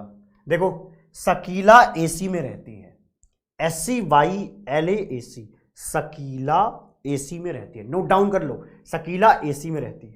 टीना जोर से हाफ रही है, मतलब टीना क्या कर रही है? रेस लगा रही है, भाग रही है। सुबह मॉर्निंग वॉक पे गई थी, तो क्या टीना जोर से हाफ रही है, टीना जोर से हाफ रही है। ठीक है, टीना जोर से हाफ रही है। ये क्या है? वो नवाब था दबंग, वो नवाब था दबंग। याद करिए सारे के सारे लोग, पहले ये याद कर लो, आगे मैं बता दूंगा, निश्चिंत रहो, दिल थाम के बैठो, सब कुछ याद होगा तुम्हें, इसी क्लास में याद होगा, यही याद कराएंगे। ठीक है जी, डोंट वरी। याद करिए क्या बोला? वो नवाब था दबंग, वो नवाब था दबंग। अगला, क्राइंग मोटी वाइफ, अभी यहीं तक याद रखना है, क्राइंग मोटी वाइफ, CRMOW, क्राइंग मोटी वाइफ। आगे, मन तक रेखा, मन तक रेखा, क्या? मन तक रेखा, MN, मतलब ऐसा है कि अमिताभ बच्चन जी याद कर रहे हैं तो उनके मन तक रेखा उतर चुकी हैं। मन तक रेखा, मन तक रेखा। अगला देखो, FERUOS, ये क्या? फिर रोया ओसामा, कौन रहेगा ईरान में, मतलब वो रो रहा है, पहले ईरान में रहता था, बाद में शिफ्ट हुआ पाकिस्तान, तो उधर मार दिया गया उसको। ठीक है जी, ये मेरे साथ लिखते जाओ, अभी जो मैं बोलता जाऊंगा ये याद करना बहुत ज्यादा जरूरी है। ठीक है, मैंने क्या बोला? क्राइंग मोटिव वाइफ, इसके बाद मन तक रेखा, फिर क्या है? अगला याद करें तो ये है फिर रोया ओसामा, कौन रहेगा ईरान में। और ये लास्ट की 3 लाइनें बैक बेंचर्स के लिए है कि उनको क्या हुआ कि क्लास में टीचर बुला रही है कि आगे आ जाओ। ठीक है जी, तो क्या कह रही है पहले सुनना। टीचर कह रही है नहीं पढ़ोगे तो पिटोगे, कह रही है नहीं पढ़ोगे तो पिटोगे, नहीं पढ़ोगे तो पिटोगे। तो जो पीछे बैठा हुआ बैक बेंचर है वो कह रहा है क्यों आगे आऊं, क्यों आगे आऊं। और फिर बाद में कहती है मैडम परेशान ही रहती है, कहते ठीक है बैठ ले पीछे, कोई बात नहीं है। फिर वो क्या कहता है? सोचता चलो अच्छा हुआ कि नहीं गया आगे में। फिर कहता जिंदगी कैडबरी हो गई है, ZNCDHG, जिंदगी कैडबरी हो गई है। क्या आपको ये याद हुआ क्या? अभी का याद हुआ क्या? शकीला AC में रहती है, टीना जोर से हाफ रही है, वो नवाब था दबंग, क्राइंग मोटी वाइफ, मन तक रेखा, फिर रोया ओसामा, कौन रहेगा ईरान में, नहीं पढ़ोगे तो पिटोगे, क्यों आगे आऊं। फिर इसके बाद क्या है? ये जिंदगी कैडबरी हो गई है। आपको इस तरीके से याद होना चाहिए। जब आपको ये याद रहेगा तो आगे का आनंद देखिए कैसे ले पाएंगे आप। यहां तक में किसी को कोई समस्या नहीं थी, मैं आपको ये समझाने आया था। आइए आइए पुराना दोबारा स्वागत किया जाए आपका। मैंने आपसे आर यू पूछा था, तो बताइए आर यू के ऊपर वाला एलिमेंट कौन सा होता है, क्योंकि बच्चा 3D सीरीज का आराम से इलेक्ट्रॉनिक कॉन्फ़िगरेशन लिख लेता है। तो आइए यहां पे कैसे लिखेंगे, देखिए अब बताओ क्या होगा, आर यू के जस्ट ऊपर क्या होगा, तो आप क्या कहोगे FE, फिर रोया ओसामा, फिर रोया ओसामा, यही होगा कि नहीं होगा। अच्छा, तो इसका मतलब आपको पहले FE का लिख लेना चाहिए। किसका लिख लेना चाहिए, FE का लिख लेना चाहिए। मैं तुम्हें लिखने के तरीके बता रहा हूं, ठीक है जी, ऐसे झटकों में अगर करना है तो FE में क्या लिखते हो, आर्गन लिखोगे, फिर लिखते हो 4s2, फिर लिख देते हो 3d6। बोलो लिखते हो क्या, क्योंकि इसका 26 आता है। तो देखो यार, अगर 26 आ रहा है ना, 26 तो लास्ट में 6 है, तो ये 3d6 बन जाएगा, ठीक है जी। अब सवाल आता है आर यू का कैसे निकाली। मेरे को तो एटॉमिक नंबर याद भी नहीं है। अरे याद करने की जरूरत ही नहीं है, याद करने की फिलहाल जरूरत नहीं है, याद तो अपने आप ही हो जाएगा, बट ठीक है। देखो यार क्या होगा, आर्गन के जस्ट नीचे, अब देखो आर्गन के जस्ट नीचे कौन सा इनर्ट गैस होता है, बताइए आर्गन के जस्ट नीचे कौन सा इनर्ट गैस होता है, हीना, नीना और करीना, हीना, नीना और करीना, Kr, क्रिप्टन, है ना जी। तो यहां पर लिख दिया Kr। अब इसके नीचे जा रहे हो तो हर कुछ में नीचे जाओ। अब 4s था पहले, तो आप नीचे क्या लिखोगे 5s, यहां पे 3d था तो आप की बार क्या लिखोगे 4d, लिख दिया क्या। अब एक बार सोचो कि आर यू, क्या मैंने जो याद कराया उसमें आर यू आया था। अरे हाँ सर, आपने बताया था रुकावट, रुकावट आर यू, इसका मतलब यहां पर आएगा S1, क्या आएगा S1, तो ये हो गया 5s1। इस तरीके से याद रखना है 5s1। तो भैया अगर 2 इलेक्ट्रॉन s में जाते और एक जा रहे हैं तो एक बचा है, वो वाला शिफ्ट हो जाएगा यहां पे, तो ये बनेगा इलेक्ट्रॉनिक कॉन्फ़िगरेशन, ये बनेगा यहां पर इलेक्ट्रॉनिक कॉन्फ़िगरेशन। तो देखिएगा यहां पर लिखा गया है कि 5s में कितना आएगा, आर यू में 1, और भैया 4d में कितना आएगा 7। तो ये तरीका है निकालने का, ये वे है जानने का। क्या आपको इतनी बात याद हुई, समझ आई, बोलो भाई। अब मैं आपसे अगला सवाल पूछता हूं। चलिए अगला सवाल आपसे यह है कि ZR का क्या होगा। क्या ZR आपके उस दोहे में, कविता में आ रहा था, जो मम्मी, जो पापा और बेटे के बीच में कार्यक्रम चला था, कहीं पर उसमें ZR आया। अरे सर नहीं आया था। तो भैया ZR का पता करो कि ZR के ऊपर कौन बैठता है, कौन होता है। मैंने आपको याद कराया था शकीला एसी में रहती है, फिर क्या था, टीना जोर से हाँफ रही है, तो टाइटेनियम रहता है ZR के ऊपर। और टाइटेनियम का आपको पता होना चाहिए, ये होगा आर्गन 4s2 3d2। कैसे पता चल रहा है सर, अरे स्कैंडियम के जस्ट बाद टाइटेनियम है, इसलिए मैंने 2 लिख दिया यहां पे। आप देखो जर्कोनियम का कोई आपको क्या दिख रहा है कि यहां पे जर्कोनियम का S1 नहीं होगा और S0 नहीं होगा, तो बचा हुआ क्या होगा, ये 5s2 होगा, और ये भैया जी क्या होंगे 4d2 होंगे। ये लिखने के बाद नीचे मिलाएंगे तो देखो ये 5s में 2 दिखेगा, क्या है 5s2 दिखेगा, और 4d में भी 2 दिख रहा होगा। तो ये तरीका है निकालने का। रट्टा मारने से बचना है तो बुद्धि तो लगाना पड़ेगा, कुछ ना कुछ तो सीखना पड़ेगा, है ना जी। प्रैक्टिस करते रहिए लगातार। अब मैं आपसे सवाल पूछता हूं कि आप बताइए पैलेडियम का क्या होगा, बोलिए। पैलेडियम का इलेक्ट्रॉनिक कॉन्फ़िगरेशन लिखा जाए, डायरेक्ट बताने का तरीका हमें आना चाहिए, डायरेक्ट। अगर तुम लगे इलेक्ट्रॉनिक कॉन्फ़िगरेशन को उस तरीके से निकालने जैसा हम निकालते थे शुरू में 11th में, तब तो तुम्हारा सत्यानाश हो जाएगा। निकालने का सबसे जबरदस्त शानदार तरीका यह है कि आपको पता हो कि कहां पर आता है, तो आपको पता चलेगा कि भैया नहीं पढ़ोगे तो पिटोगे, क्या नहीं पढ़ोगे तो पिटोगे, यहां पर आएगा आपका PD। और निकल का आपको पता है कितना होता है, आर्गन होगा, इसके बाद लिखा जाएगा, इसके बाद लिखा जाएगा 4s2, इसके बाद 3d8। बोलो ये लिखा जाएगा कि नहीं लिखा जाएगा, बोलो भाई वो लिखा जाएगा कि नहीं। अगर निकल का ध्यान देना, अगर निकल का 4s2 3d8 है, तो मैं पैलेडियम का क्या लिख दूं, अरे बोलो ना, पैलेडियम का क्या लिख दूं, तो शायद आपका जवाब होने वाला है। तो पहले सर आर्गन के जस्ट नीचे आता क्रिप्टन, पहले वो लिखो। आर्गन के जस्ट नीचे आता क्रिप्टन, पहले वो लिखो। सर नीचे वाला टेबल कैसे याद करें, याद ही नहीं करना है। अब भाई यही तो प्रैक्टिस करा रहा हूं, कहां लटक गए हो गुप्ता जी, तुम हर चीज को रटने में लगे हो। मेरे भाई ये नहीं रटना है, अरे वो दोहा रटना था खाली जो तुम्हें याद हो जाता और उसी से मैं सब कुछ कैलकुलेट कर डालूंगा। अभी तुम देखते रहो। चलो इधर देखो, ये क्रिप्टन लिखा, इसके बाद 4s था तो ऊपर मैंने 5 लिखा, 5s2 लिखा। अब इसके बाद ऊपर क्या लिखा, 4d लिखा।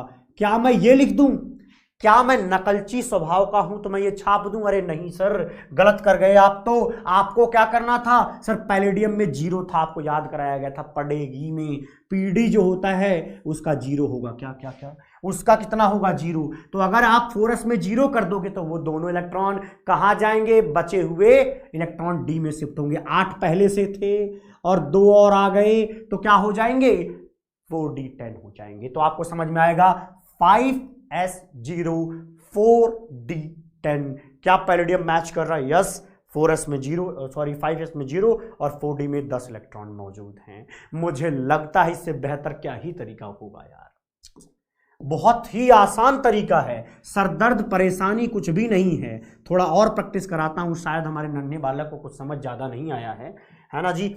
आ जाओ भैया, आपसे पूछ लेता हूं मैं, कौन सा करवाऊं, कौन सा कराऊं? एमओ किया क्या? नहीं, एमओ का बताइए। अब मेरे को डायरेक्ट सोच के बताओ, बता पाओगे? नहीं सर अभी नहीं आता मुझे डायरेक्ट सोचना। तो देखो भैया, क्राइंग मोटी वाइफ, क्राइंग मोटी वाइफ, अच्छा जी, क्राइंग मोटी वाइफ में, क्राइंग में क्या आएगा बोलो? अरे इधर आएगा AR, फिर 4s1 3d5। अगर क्रोमियम का ये आएगा तो नीचे मॉलिब्डेनम का क्या आना चाहिए, एक बार देख लेते हैं। अभी पहले नकल मारा करो, पहले नकल मारो, बाद में ठीक कर लेंगे अगर गलत हुआ तो। 3d, sorry sorry sorry sorry sorry sorry, अरे इतनी नकलची नहीं होना चाहिए कि पूरा आप उसी का छाप गए। नहीं नहीं यार, गलत कर देंगे हम नकल मारेंगे लेकिन सावधानी से। अगर ऊपर 4s था तो उसके नीचे 5s आएगा तो ये 1 लिख देंगे, इसके बाद हम 3d5 लिख देंगे। फिर हम ये सोचेंगे कि यार मॉलिब्डेनम में S1 होता है कि नहीं होता, तो आपको याद आया, ओह मौत, मौत शब्द था, मौत मतलब S1 होगा। अगर S1 होगा तो बचा हुआ 5 इलेक्ट्रॉन, 5 इलेक्ट्रॉन कहां जाएगा, 4d में जाएगा। अरे कहां जाएगा बोलो, 4d में जाएगा। तो ये होगा एमओ का इलेक्ट्रॉनिक कॉन्फ़िगरेशन। बोलो बात समझ में आई है क्या? बोलो भैया बात समझ में आई है क्या? सुपर डुपर आनंद आ रहा है क्या? अरे बहुत शानदार जबरदस्त तरीका है मेरे भाई। बोलो भाई, बोलो भैया जी, अब तो नहीं कहोगे ना कुछ?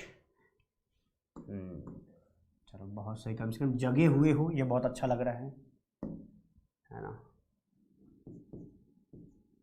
जब मैं गलत करता हूँ पीछे देखता हूँ कि भाई एक बात भी, हाँ वेरी गुड हिमांशु जी, बहुत सही, जगे रहना आपका जरूरी है। आइए अगले में आ जाते हैं। मैं कहेगा अरे सर आपसे गलती हो गई थी, आप जानबूझ के नाटक कर रहे हो। आ जाओ, आप इससे एक और पूछ लेता हूँ, AG का क्या होगा? AG का क्या होगा? AG क्या होगा हमारा जी? AG का शुरुआत करेंगे क्रिप्टन से, फिर लिखेंगे 5s, फिर लिखेंगे 4d। कौन में कितना भरा जाए, किसमें क्या लिखा जाए, कैसे याद रखेंगे? अरे AG किस परिवार का है? AG कहाँ पे आता है बोलो भाई? क्यों आगे आऊं, क्यों आगे आऊं, क्यों आगे आऊं, यही सीख लो। अरे आगे तो मैं थोड़ा सा झटके में भगूंगा क्योंकि अगला वाला बड़ा आसान है, अगला वाला और आसान है। देखो भैया, तो कॉपर का तुम्हें आता है क्या? कॉपर का क्या होता है? ये होता है, ये होता है 4s1 3d10, 4s, हाँ लिखा गया, कोई बात नहीं, 4s1 3d10। अब आप AG का लिखोगे तो बोलो क्या लिखोगे? आपको पता है कि AG में भी S1 आएगा, तो चलो भैया 5 कर लो और यहाँ 10 कर लो। तो शायद आपको किसी का भी इलेक्ट्रॉनिक कॉन्फ़िगरेशन लिखने के में आज के बाद तो समस्या नहीं आने वाली। अगर आपने ध्यान से इत्मीनान से पढ़ा, कोई टेबल रट्टा नहीं मारेगा, टेबल निकालना आना चाहिए, ये लिखना तुम्हें आना चाहिए।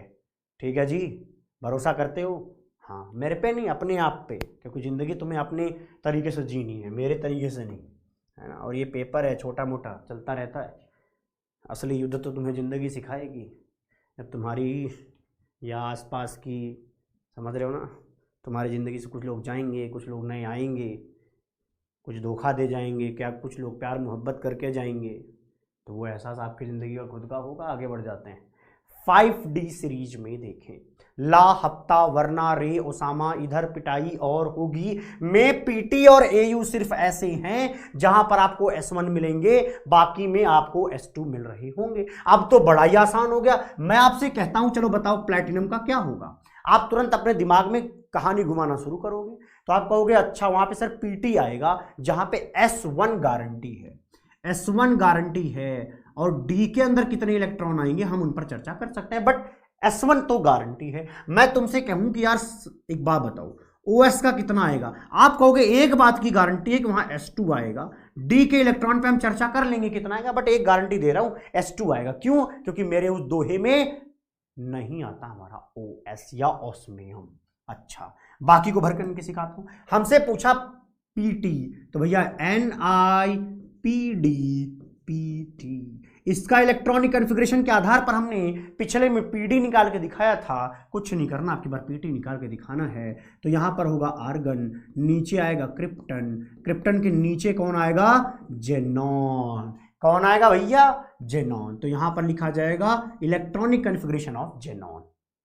और देखो यहां पर लिखा जाता है भैया 4s2, यहां पर कितना था अभी हमने पढ़ा था कि पैलेडियम आएगा तो हो जाएगा 5s, फिर नीचे आएगा भैया 6s लिखा जाएगा। तो चलो 6s, 1 तो फिक्स क्यों है पता है? क्योंकि वो इधर पड़ा हुआ है। अच्छा, डी के अंदर कितने इलेक्ट्रॉन जाते हैं? आप कहोगे कि जब ये 2 था और यहां पे क्या हुआ करता था 3d8। देखो भैया यहां पे होता था 4s2 3d8, तो नीचे वाले का क्या होगा 6s1। कहां से पता चला? यहां से पता चला। तो 6s1 और बचा हुआ एक इलेक्ट्रॉन कहां लेके चले गए तुम? डी में, तो 9 हो जाएगा। क्या हो जाएगा? 9 हो जाएगा। और ये पीटी कौन सी सीरीज का है? 5D सीरीज का। तो यहां पर लिखा जाएगा 5d9। ये है तरीका। बहुत सही जवाब दे रहे हैं आप लोग, सबने करीब करीब सही बताया है भाई, किसी ने भी गलत नहीं करा है। वेरी वेरी गुड यार। और हाँ, गलत कर गया एक, मेरे को लगता है ये इसका बताया क्या? नहीं, एक ने गलत कर दिया है। महक जी आप खुद से सोचो ना, नंबर ऑफ इलेक्ट्रॉन कैसे बढ़ा दिया आपने, एक आपने ज्यादा लिख दिया है। चलिए ऑस्मियम का बताइए। अगर आपने ऑस्मियम बता दिया मतलब आपको चीजें अब आती हैं। अब आपसे ज्यादा बातचीत करके कोई फायदा खास नहीं है। बताइए। फिर रोया ओसामा, तो जो यहां पर आता है उसी के हिसाब से हम नीचे वाले को जज कर लेंगे। यहां पर क्या था? आर्गन क्रिप्टन तो हमने लिख दिया है। यहां पे क्या था? S2 था और 3d 4s2 3d6 था। 4s2 3d6 था। और ऑस्मियम का हमें पता है, व्हाइट कलर से हमने लिख रखा है। और ये वाला जो आपके दोहे में नहीं आता तो भैया S2 आएगा। अच्छा जी, अब की बार S2 कौन सा लिखोगे? अगर ये 4s हो तो नीचे 5s और ये 6s, तो ये हो गया 6s2। ठीक है। इसके बाद देखो 3d 4d 5d, और मैंने आपको बताया हुआ ये 5d सीरीज का है, तो ये भैया हो गया 5d। इलेक्ट्रॉन कितने भरे जाएंगे? 6 भरे जाएंगे। क्या मैं इस टेबल से इसको मिला सकता हूं? चलो प्लैटिनम वाला देख के बताओ। प्लैटिनम वाले में देखो, ये प्लैटिनम वाले में देखो क्या आएगा, ध्यान से देखना। ये है आपका 6s, ये है आपका 6s। ठीक है जी। 6s में आप आगे गए तो यहां पर आपको मिला कि हाँ एक इलेक्ट्रॉन है 6s में। अब देखो डी की बात करें तो 5d में 9 इलेक्ट्रॉन्स हैं, तो ये देखो यहां पे मिल जाएगा। बोलो भाई, क्या आपके दिमाग में भेजे में ये सीधी सीधी लाइनें उतर पा रही हैं क्या? बोलो भैया, ये सीधी सीधी लाइनें उतर पा रही हैं क्या? अगर हाँ तो जवाब दे। Very very good. ऑस्मियम का देखें, ऑस्मियम का 6s में 2 इलेक्ट्रॉन और 5d में 6 इलेक्ट्रॉन। यहाँ से आप मैच करा लेंगे। सब कुछ शायद समझ में आया हो। ये जो चीज़ मैंने पढ़ाई है ये बच्चे के लिए सरदर्द होता है, बच्चे को याद ही नहीं रहता, कंफ्यूजन में घूमता है इलेक्ट्रॉनिक कॉन्फ़िगरेशन के नाम पे। तो मैंने तुम्हें ये सिखा दिया, तुम रिलेट कैसे करोगे और तुम्हारा दिमाग लंबे टाइम तक तुम्हें कैसे याद रखवा सकता है। तरीका वही है, प्रैक्टिस कर लो थोड़ा सा, ज़्यादा कुछ नहीं। वो दोहा देखो, दोहे में देखो S1 और S0 सिर्फ एक जगह है, वो है पैलेडियम। बाकी सब में S1 जो उस दोहे के अंदर आते हैं, और जो उस आपका जो कविता है, आपका जो माध्यम बनाया मैंने याद कराने वाला पिता और पुत्र के संवाद से, उससे आपको ये अंदाजा हो जाएगा S1 कहाँ पे। बाकी सबके सब S2 है। भरना सीख जाओ। 3D आता है, 4D अपने आप लिख दो, 5D उसी को देख के लिख दो। है ना, नकलची स्वभाव का आदमी अपने आप काम कर जाता है। यस, यानी कि ऊपर वाले आते हैं तो नीचे वाले निकल जाएंगे। हाँ ऑब्वियसली, और ऊपर वाले हमेशा तुम्हें आते हैं क्योंकि तुमने आज तक भैया सिर्फ 3D सीरीज सीखा था, तो बचपन से सीख रहे हो, उससे 55 तक आए हो यार, देख लो अब तक आ जाए। अब बोल दो कि सुपर डुपर क्लियर है क्या, बोलो भैया सुपर डुपर क्लियर है क्या, बोलो यार सुपर डुपर क्लियर है क्या। सत्यम देव जी कहते हैं निंजा टेक्निक है। Okay thank you Sarim Ansari साहब, थैंक यू। यहां तक की लाइन समझ में आ गई।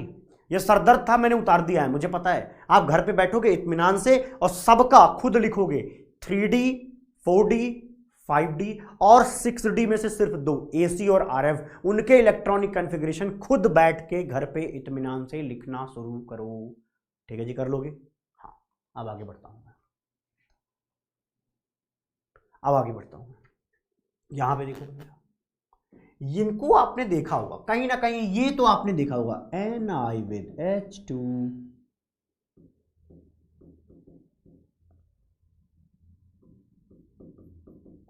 ऐसा कहीं लिखा पड़ा है? निकल with H2, palladium with H2, Pt with H2। अरे सर ऑर्गेनिक केमिस्ट्री में पढ़ा, हमने एल्कीन या एल्काइन का हाइड्रोजनेशन करवाया था, एल्केन बनाने का कार्यक्रम कर रहे थे, अरे उस कार्यक्रम में हमने इनको यूज करा था, तो भैया उनका एक यूज हमारे सामने प्रस्तुत है। क्या कह रहे हैं? कह रहे हैं भैया जी used for the hydrogenation as a catalyst, hydrogenation करने में एज अ कैटलिस्ट यूज किया जाता है निकल, पैलेडियम और प्लैटिनम। और उनको देखो, उनके बगल पड़ोसी को कॉपर AgAu, इनको देख के कुछ याद आ रहा है? आपके घर में कहीं ना कहीं सोने के सिक्के होंगे, चांदी के होंगे, अरे नहीं कुछ होगा तो कॉपर तो जरूरी होगा, है ना? समझ रहे हो ना बात को? तो कॉपर Ag और Au ये क्या काम आते थे? पहले तो बहुत ज्यादा काम आते थे, अभी थोड़ी मोड़े काम आने लग गए हैं, क्वाइन बनाने के काम आते हैं, तो नाम उसी हिसाब से बना दिया गया है। ZnCdHg की बात करें, ZnCdHg की बात करें तो ये लोग स्यूडो ट्रांजिशन एलिमेंट्स कहे जाते हैं, स्यूडो ट्रांजिशन एलिमेंट्स कहे जाते हैं। सर ये ट्रांजिशन एलिमेंट शुरू में एक बार आपने बोला तो था, बट ये स्यूडो ट्रांजिशन क्या होगा? देखो भैया समझाता हूं मेरे भाई, ध्यान से सुनेंगे, कृपया ध्यान से सुनेंगे। यहां पर ये जो लोग दिख रहे हैं अभी,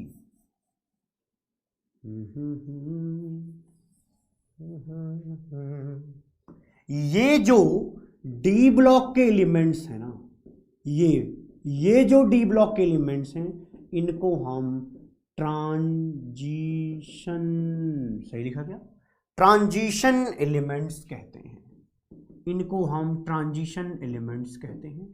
ये सारे के सारे लोग, सिर्फ मैंने किसको छोड़ा है? ZnCdHg को, इसको छोड़ दो, बाकी के सारे लोग ट्रांजिशन एलिमेंट्स कहलाते हैं, क्योंकि ये वेरिएबल ऑक्सीडेशन स्टेट शो करते हैं। वो एक ही ऑक्सीडेशन स्टेट में नहीं रहते, वो मल्टीपल ऑक्सीडेशन स्टेट्स में घूमते रहते हैं।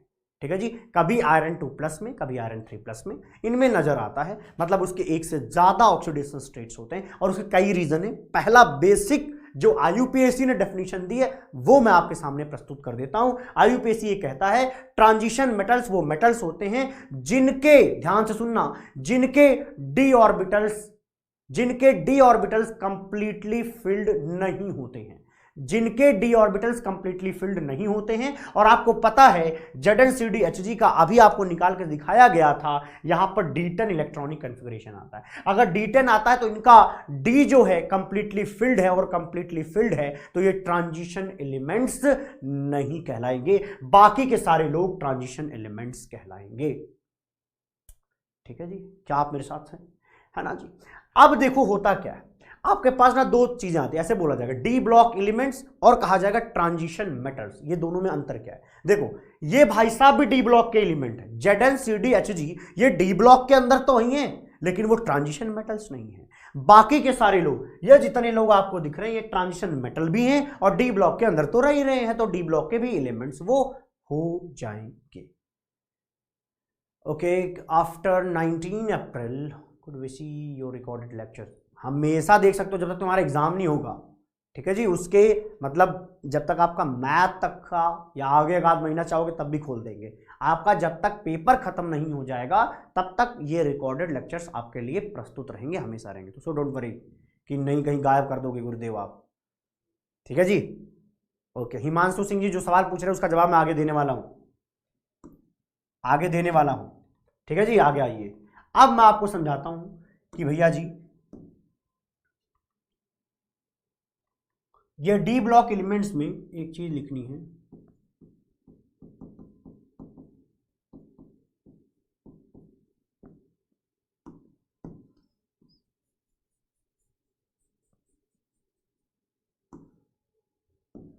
ट्रांजिशन मेटल्स के बारे में बात कर लेता हूं। ट्रांजिशन मेटल्स के लिए डेफिनेशन ये है, क्या द एलिमेंट्स हुज एटम और simple ions contain partially field D orbitals. पढ़िए, दोबारा पढ़िए। ऐसे एलिमेंट्स जिनके एटम मतलब कि जब वो न्यूट्रल फॉर्म में है, दूसरा जब उन पर कोई चार्ज है, simple ions contain partially filled and D orbitals. Partially field D orbitals होने की कंडीशन में आपका एलिमेंट क्या कहलाएगा? ट्रांजिशन मेटल कहलाएगा। हम वहां पर उसकी दो कंडीशन, दो चीजें चेक कर रहे होंगे, एक उसको एटॉमिक फॉर्म में, एक उसके आयनिक फॉर्म में हम चेक करेंगे। सर रिसेंट रिकॉर्डेड क्लासेस में से पुरानी क्लासेस गायब हो रही हैं? ऐसा नहीं होगा, आप मेरे को मेल कर देना, मैं देख लूंगा, या मेरे को मैसेज कर देना, ठीक है जी, ओके। अरे पार्शियली फिल्ड ये क्या है? ये D10 होता है फुली फिल्ड। यहां पे देखो 4s2 3D10, ये भी पूरा भरा है, ये भी पूरा भरा है। लेकिन अगर मैं 3D5 कर दूं तो क्या ये फुली फिल्ड है? नहीं है ना, ये पार्शियली फिल्ड है। चाहे वो हाफ फिल्ड हो, क्या मतलब है, तब भी वो क्या है? पार्शियली फिल्ड तो बोला जाएगा ना, इनकम्प्लीट डी ऑर्बिटल बोला जाएगा ना। कैसे कैसे सवाल पूछते हो मेरे भाई लोग। प्रश्न पहले क्या करो, केवल उसके चक्कर में मत पढ़ो, अभी करा रहा हूं प्रैक्टिस, पहले वो देखो, तब मेरे को बोलो कि हाँ 10 मिनट दो कम से कम। अब आओ स्कैंडियम की बात करें। स्कैंडियम में हम लिखेंगे Ar4s2 3D1। तो भैया जी यहां पे जो आपका एटम है, देखो हमने एलिमेंट लिया स्कैंडियम, उसका एटॉमिक फॉर्म जब हमने देखा तो वहां पर डी के अंदर एक इलेक्ट्रॉन हमें नजर आया, मतलब साफ है कि ये भैया पार्शियली फिल्ड है। अगर पार्शियली फिल्ड है तो स्कैंडियम जो है हमारा वो कैसा होगा? वो ट्रांजिशन मेटल होगा। अब आ जाइए इसी में, अब स्कैंडियम का हम आयन ले लेते हैं, 2+ कर दें तो क्या बचेगा? आर्गन होगा। 2+ करते ही 4s के इलेक्ट्रॉन हट जाएंगे और डी के अंदर अभी भी इलेक्ट्रॉन आएंगे। तो देखो भैया स्कैंडियम जो है वो एटॉमिक फॉर्म में भी डी के अंदर एक इलेक्ट्रॉन रख रहा है और 2+ के अंदर भी वो एक इलेक्ट्रॉन रख रहा है। तो लिखा है एटम या सिंपल आयन में अगर उसका डी ऑर्बिटल क्या है, बोलो क्या है? पार्शियली फिल्ड है, तो निश्चित रूप से वो क्या कहलाएगा? ट्रांजिशन मेटल कहलाएगा। इस वजह से स्कैंडियम एक ट्रांजिशन मेटल है। क्या है मेरे भैया? ट्रांजिशन मेटल है। बोलो आनंद आया क्या ये बात सुन के? ये बात को सुन के आनंद आया क्या? अब आइए आपके सामने दूसरा रखता हूं। अरे कॉपर के चक्कर में मत पड़ो तुम लोग, जो पढ़ाया जाए सिर्फ उतनी पर फोकस रखें। सवाल मुझे पता है जो तुम सोच रहे हो वहां बैठ के, पिछले 7 साल से पढ़ा के हमने यही सीखा है कि बच्चे को क्या डाउट आ सकता है। ठीक है, हम डाउट सब कुछ सॉल्व कराएंगे, लेकिन 10 मिनट शांत रहने की बहुत जरूरत होती है। आगे आ जाइए। जिंक के बारे में अगर मैं बात करूं तो जिंक के में लिखा जाता है Ar4s2 3D10। यहां पर आपको पूरी तरह से भरे हुए डी ऑर्बिटल नजर आ रहे हैं, इसलिए हमें क्या बोलना होगा? जिंक हमारा ट्रांजिशन मेटल नहीं है। अब दूसरा देखो, अभी मैंने एटम की बात करी, अब मैं इसका सिंपल आयन लूंगा 2+। जब मैं 2+ की बात करूंगा तब भी यहां पर 3D10 होगा। आपके जो 2 इलेक्ट्रॉन हटेंगे वो सिर्फ 4s से हटेंगे, तो यहां से हमें समझ में आ रहा है कि हमारा जो जिंक है वो ट्रांजिशन मेटल तो नहीं है। ट्रांजिशन मेटल तो नहीं, क्योंकि ट्रांजिशन मेटल के डेफिनेशन में के हिसाब से एटम और उसके सिंपल आयन में पार्शियली फिल्ड डी ऑर्बिटल्स होने चाहिए, लेकिन यहां पर इसके एटॉमिक फॉर्म में भी क्या दिख रहा है आपको? यहां पर आपको 3D10 दिख रहा है और यहां 2+ में भी 3D10 दिख रहा है। अब कुछ बच्चों का सवाल ये है कि सर कॉपर के बारे में थोड़ा ज्ञान दीजिए। सुनिएगा, ये दोनों कंडीशन सेटिस्फाइड होनी चाहिए थी, यहां पर नहीं होती हुई नजर आएंगी। जब आप क्रोमियम लोगे इसके बाद लिखा जाएगा कॉपर लोगे तो 4s1, इसके बाद लिखा जाएगा 3D10। तो शायद आपके मन में ये भ्रामक स्थिति पैदा हो कि भैया जी यहाँ पे 3D10 था तो आपने इसको ट्रांजिशन मेटल क्यों नहीं बोला? अरे सॉरी, इनको स्यूडो ट्रांजिशन मेटल क्यों नहीं बोला? ये आखिरकार ट्रांजिशन मेटल क्यों नहीं है? मतलब क्यों, सॉरी ट्रांजिशन मेटल क्यों बोला गया है, आप इसका जवाब दीजिए। ये तो ट्रांजिशन मेटल नजर ही नहीं आ रहे क्योंकि इन्होंने डिटेन कर रखा है, लेकिन मैंने बोला था सिर्फ एटम पर नहीं, उनके क्या करिए 2+ पर जाइए। जैसे ही आप उनके 2+ पर जाएंगे, इनका सिंपल आयन यही कहता है, और अगर सिंपल आयन यही कहता है तो मेरे भाई Ar हो जाएगा। Ar होने के बाद देखो 4s से देखो 2+ हटाना, तो यहां से क्या होगा, एक इलेक्ट्रॉन यहां से हटेगा और एक यहां से हटेगा, तो बचा हुआ क्या हो जाएगा, 3d9 हो जाएगा। बचा हुआ क्या हो जाएगा, अरे बोलो यार, जवाब दो, क्या पूछा मैंने। यहां से देख करके आपको यह भ्रम हो सकता है कि कॉपर जो है हमारा वो ट्रांजिशन मेटल नहीं है, लेकिन मैंने बोला था एटम चेक करो और साथ साथ सिंपल आयन भी चेक कर लो। तो यहां पर सिंपल आयन जब चेक करने गए तो हमें दिखा 3d9। अब 3d9 का मतलब है कि वो पार्शली फिल्ड है। अगर वो पार्शली फिल्ड है तो हमारा ये कॉपर ट्रांजिशन मेटल है, सर्व सत्य है कि ये ट्रांजिशन मेटल कहलाने योग्य है। अब आपको समझ आया क्या, ये जैकेट इसी के साथ ही है भाई, ये अलग नहीं है, दोनों एक साथ हैं। तुम्हें भ्रम तो नहीं हो रहा ये अलग होता है, ये दोनों चिपके हुए हैं, ठीक है, ये और ये चिपके हुए हैं एक साथ, ठीक। अब तो बोल दो, हां अब तो बोल दो भैया जी। चलिए आगे आते हैं, पढ़िए। ऑल ट्रांजिशन एलिमेंट्स और डी ब्लॉक एलिमेंट्स, सारे के सारे ट्रांजिशन मेटल्स जो होंगे वो डी ब्लॉक एलिमेंट्स हैं। सही बात है, सही बात है भैया जी, है ना। आप zinc ZnCdHg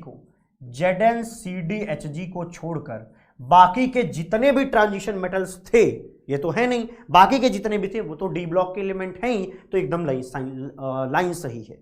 but not all D block elements are transition element, ये भी सही है, क्योंकि डी ब्लॉक एलिमेंट के अंदर ZnCdHg भी आता है जो कि ट्रांजिशन मेटल नहीं है। अरे अब तो बोल दो, बुद्धि खुल चुकी है।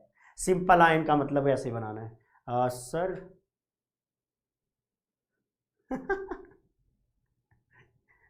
ये कह रहा है बेवकूफ क्यों बना रहे हो सर सबको।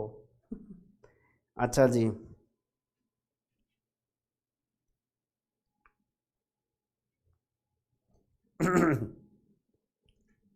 आगे आ जाते हैं। इसको मैं कभी पहनता नहीं हूं, जब क्लास रहती है तभी पहनता हूं, बात एक्चुअली ये है।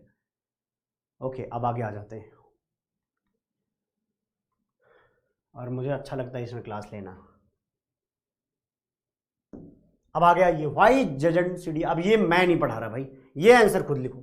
ये बाप रे, इतना बार पढ़ा दिया कि थक गया मैं एक लाइन को बोलते बोलते। अब आगे आ जाइए, सुपर डुपर समझ में आए ना तो जरूर बताइएगा। अब अगले पर आते हैं। अब आपसे पूछा जाता है ऑक्सीडेशन स्टेट, क्या ये वेरिएबल ऑक्सीडेशन स्टेट रखते हैं, तो जवाब है हाँ। वेरिएबल का मतलब एक से ज़्यादा रख सकते हैं, लेकिन जैसे मान लो मेरे पास सोडियम है, सोडियम एस ब्लॉक का एलिमेंट है, और हमें पता है सोडियम अगर आयन भी बनाएगा तो सिर्फ Na+ बनाएगा, वो कभी भी Na2+ Na3+ ऐसा कोई आयन बना करके नेचर में एग्जिस्ट नहीं करता। तो भैया जी ये संभव नहीं है, सिर्फ और सिर्फ ओनली एंड ओनली एक ही आयन बनता है। इसलिए बोला जाता है कि भैया जी ये जो सोडियम है ना, वो सिर्फ +1 ऑक्सीडेशन स्टेट रखता है, उसका वेरिएबल ऑक्सीडेशन स्टेट नहीं रखता है। अरे गर्मी नहीं आई है, यहाँ एसी चलती है, एसी में ठंडी लगती है जोरदार, ठीक है जी, ये उतारते ठंडी लगेगी। अब आगे पढ़ो तुम नालायकों, तुम्हें मुद्दे से भटकाने में माहिर हो गए हो तुम, तुम्हें महारत हासिल है। आगे आइए, ये जो हमारा कैल्शियम है इसमें भैया जी +2 ऑक्सीडेशन स्टेट आएगा। क्या आएगा, +2 ऑक्सीडेशन स्टेट आएगा, ठीक है जी, हमेशा +2 आएगा, इसके अलावा इसका कुछ नहीं मिलने वाला, तो इसका फिक्स हो रहा होता है। आगे आइए, लेकिन जो हमारा आयरन है, आयरन Fe2+ भी बनाता है, फेरस आयन बनाता है, और दूसरा फेरिक आयन Fe+3 बनाता है। भैया जी हमारा जो आयरन है वो दो डिफरेंट ऑक्सीडेशन स्टेट +2 और +3 में एग्जिस्ट करता है, +2 और +3 में एग्जिस्ट करता है।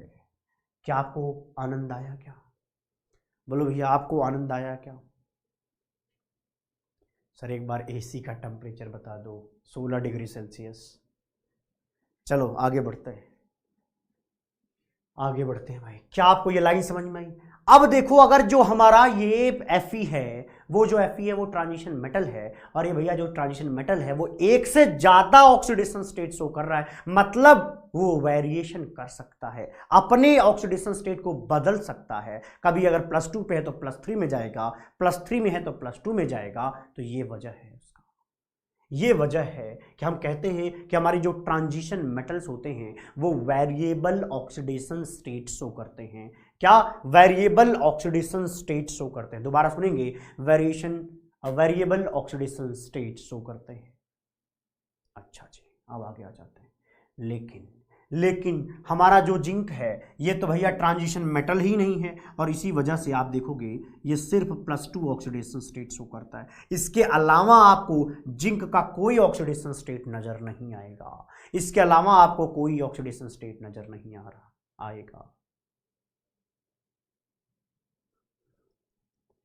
कोई बात नहीं, ओके, आगे बढ़ें। तेजस्विनी जी आगे बढ़ जाएं। अब आप मेरी एक बात से सहमत हो चुके होंगे कि ये वेरिएबल ऑक्सीडेशन स्टेट शो करते हैं कौन लोग? Transition metals. बोलो, क्या मैं ये कह दूं कि वेरिएबल ऑक्सीडेशन स्टेट शो करते हैं ट्रांजिशन मेटल्स? क्या आप मेरी इस बात से आप सहमत होंगे? जरूर सहमत होंगे। आगे आ जाते हैं। अब मन में आपके सवाल जरूर कूद रहा होगा कि सर ऐसा क्यों हो रहा है, क्यों? तो आप पढ़ा ही नहीं रहे, एक बार भी कह दे रहे हो, जस्ट एक स्टेटमेंट कि लो भैया थामो, एक स्टेटमेंट याद रखो जिंदगी भर के लिए, है ना जी? ओके, पढ़िएगा। ये नहीं, ये मत पढ़िए, तो खतरे में आ जाओगे। जैसे ये आपने पढ़ाई करी, ये खतरे में आ जाओगे। ये सबसे लास्ट में पढ़ना, ये लाइन सबसे लास्ट में पढ़नी है। यहां पर आइए, यहां पर मैं लिख रहा हूं Ar4s2 3d6, ठीक है।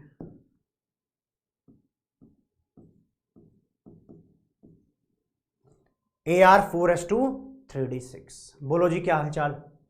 आगे बढ़ाया जाए? आगे तुम बोलो, मतलब ये है मैं वेट कर रहा हूं। जब मैं पूछूं क्या हालचाल, मैं समझ जाओगे कुछ खतरा आने वाला तुम्हारे ऊपर। चलो बताओ भाई, 2 प्लस करेंगे, यहां से जाएगा तो ये 3d6 हो जाएगा। अब आप यहां पे आइए, जैसे ही आप 3 प्लस करेंगे, 3 प्लस का मतलब क्या हो गया? ये 3d5 हो जाएगा। ये क्या हो जाएगा? ये 3d5 हो जाएगा। ध्यान दे लो भैया, इधर ध्यान दे लो एक बार। चलो ध्यान दो सबके सब। Okay, thank you Dhruvika, thank you. बस आपको समझाना, यही तो एक टीचर का काम है। टीचर का काम है चीज़ों को सिंप्लीफाइड, बल्कि मैं तो ओवर सिंप्लीफाई कर देता हूँ कि बच्चे को ऐसे पानी की तरह, जैसे पानी पीता है, कोई मेहनत लगती है? नहीं लगती। उसी तरीके से कॉन्सेप्ट सीधा सीधा दिमाग में स्ट्राइक करे, लंबे टाइम तक टिका रहे। कोई तरीका हो तो तरीका बताओ, है ना जी? क्योंकि कभी कुछ दिनों पहले, मतलब 7 साल पहले, हम भी उधर ही बैठा करते थे। हम भी अपने टीचर से यही एक्सपेक्ट करते थे, भाई क्यों बोर कर रहा है यार D&F ब्लॉक को पढ़ा के, एक बार वो समझा तो दो कुछ। हमारे मास्टर लोग पता नहीं कि ग्रह दुनिया से आए थे, वो बुक ला के कहते कि सब लोग अपना बुक लाते थे। चलो भाई, पहली लाइन पढ़ो, हाँ ये हो गया, दूसरी लाइन पढ़ो, ये हो गया। देखो, वेरिएबल ऑक्सीडेशन स्टेट मतलब जो बदल जाता है ऑक्सीडेशन स्टेट। चलो पेज खत्म, आगे बढ़ो। इस तरीके से तो हमने D&F पढ़ा है, S ब्लॉक पढ़ा है, P ब्लॉक पढ़ा है, बट हमारे साथ एक अच्छी घटना ये हुई कि हम पहुंच गए भैया IIT। और IIT जाने पे हमें P ब्लॉक, एक टीचर हैं हमारे बहुत ही प्यारे, उन्होंने पढ़ाया। आप भी सर्च मारना गूगल पे, AJ इलियास, क्या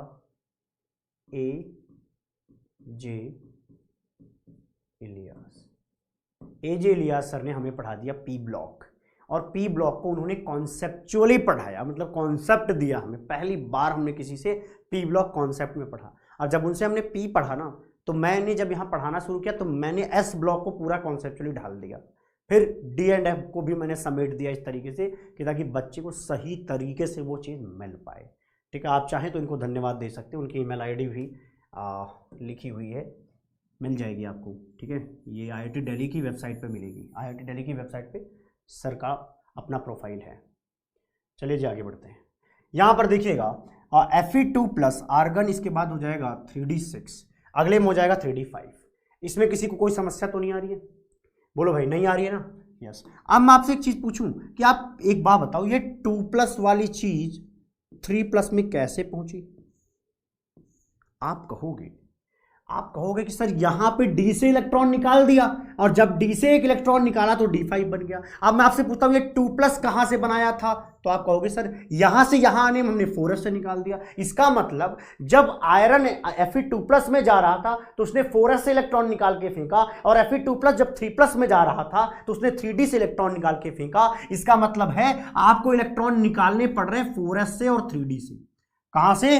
4s से और 3d से निकालने पड़ रहे हैं। और ऐसा इसलिए आराम से हो पा रहा है क्योंकि 3d और 4s की एनर्जी के बीच में बहुत ज्यादा गैप नहीं होता है।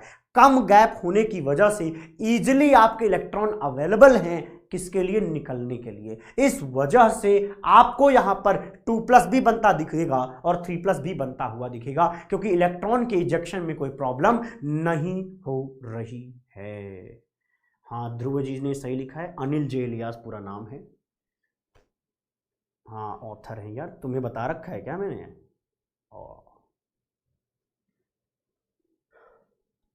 और क्या लिखा है सर? आपको डिवाइड कर रहे हैं, अच्छा डेविएट कर रहे हैं, कोई बात नहीं कोई बात नहीं, हमने अच्छी बात बताई है।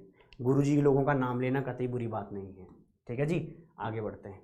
कभी तुम भी भविष्य में बताया करोगे, मुझे ऐसा लग रहा है बताया करोगे कि कोई था जो हमें D&F ब्लॉक समझा चुका था, जो समझाता था at least P block S block, जिनको यूजली कह देते हैं चलो रट लो सब कुछ, है ना जी। ये कहानी समझ में आ गई होगी। अब ऊपर पढ़ेंगे, due to similar energies of NS, जैसे यहां पे 4s, N-1d जैसे यहां पे 3d, ऑर्बिटल्स के जो इलेक्ट्रॉन्स है वो both can participate to show the variable oxidation state, क्योंकि इनके एनर्जी के बीच में कोई गैप नहीं है ज्यादा। इस वजह से अगर जरूरत है तो 2 इलेक्ट्रॉन भी निकलेगा, अगर जरूरत है तो 3 इलेक्ट्रॉन भी निकलेगा। तो ये सब पॉसिबिलिटीज इसलिए हो पा रही हैं क्योंकि 4s और 3d के बीच में बहुत ज्यादा गैप नहीं है। अच्छा, अब आइए आगे बढ़ते हैं। आइए भैया जी आगे बढ़ते हैं। अब आपसे एक सवाल पूछूं, मैं चाहता हूं इसका जवाब आप दें, मैं वेट करूंगा जब तक आप बता ना दें, क्योंकि इस D&F ब्लॉक को हमने 3 लेक्चर में पढ़ाने को बोला, 6 घंटे में आराम से पढ़ाऊंगा, तब भी 6 घंटे में मैं निपटा दूंगा। ठीक है जी, तो निश्चिंत रहिएगा, जितना पढ़ाया जा रहा है वो सब पढ़ते समझते चलिए। चलिए आगे देखिए, मैं आपसे पूछ रहा हूं बताओ इनमें से ज्यादा स्टेबल कौन है? कैसे पता करोगे? उसके करंट इलेक्ट्रॉनिक कॉन्फ़िगरेशन को देख लो। अभी यहां पर ये इलेक्ट्रॉनिक कॉन्फ़िगरेशन है और 3+ में ये इलेक्ट्रॉनिक कॉन्फ़िगरेशन है, तो सवाल का जवाब आप बताएंगे क्या होगा? कौन सा ज्यादा स्टेबल होगा गैसियस स्टेट में? कौन सा ज्यादा स्टेबल होगा?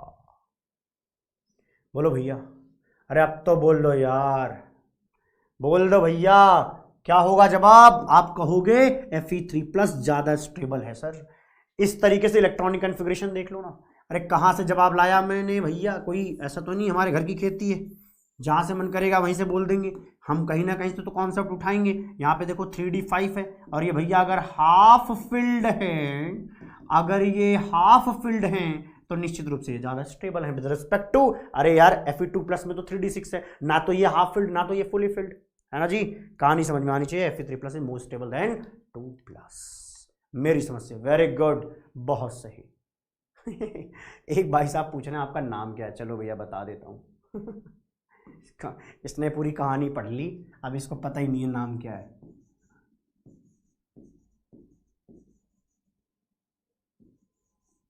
ये पहली शायद लाइन में पहले ही उस PPT पे आता है ये।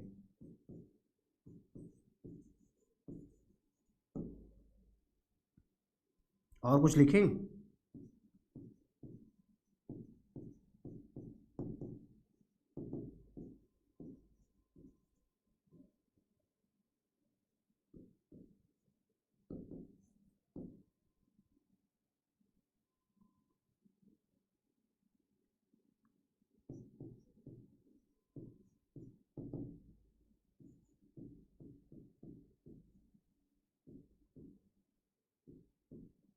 और कुछ लिखें?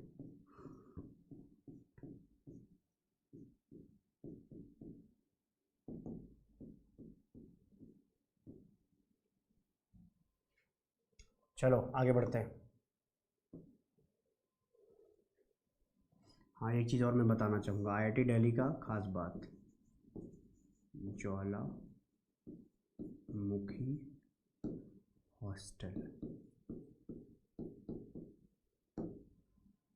ठीक है भैया, जाके रहना है यहाँ जरूर, कुछ न करना, एक आध 2 रात जाके गुजाराना ज्वालामुखी हॉस्टल में। हमारे नाम पे कुछ नहीं देंगे, डोंट वरी, तो मैं कुछ पढ़ लिख के जाना पड़ेगा वहाँ पे। ठीक है, अब तो नहीं पूछोगे ना भाई? हाँ अच्छा जी, अब आगे बढ़ जाएं। अब मैं आगे बढ़ रहा हूँ भाई। एक्वस सॉल्यूशन में हो स्टेबल Fe2+, Fe3+। अगर एक्वस की बात करेंगे ना तो Fe3+ वाला ज़्यादा स्टेबल हो जाता है, पानी के अंदर जाते ही ज़्यादा आयन वाली चीज़ें होती है। बट आपसे जब सवाल पूछा जाएगा रिलेवेंट, तो मैं जान रहा हूँ यही आता है Fe2+, 3+, तो आप याद रखना यही लिखना है आपको, है ना। वो कॉपर से रिलेटेड क्वेश्चन आता है, कॉपर से रिलेटेड एक क्वेश्चन आता है। क्या होता है ना, क्वेश्चन भी इन्होंने फिक्स कर रखे हैं, आपको सच बताऊँ तो कॉपर से रिलेटेड क्वेश्चन आता है, उसमें वो सवाल आ रहा होता है। अच्छा जी,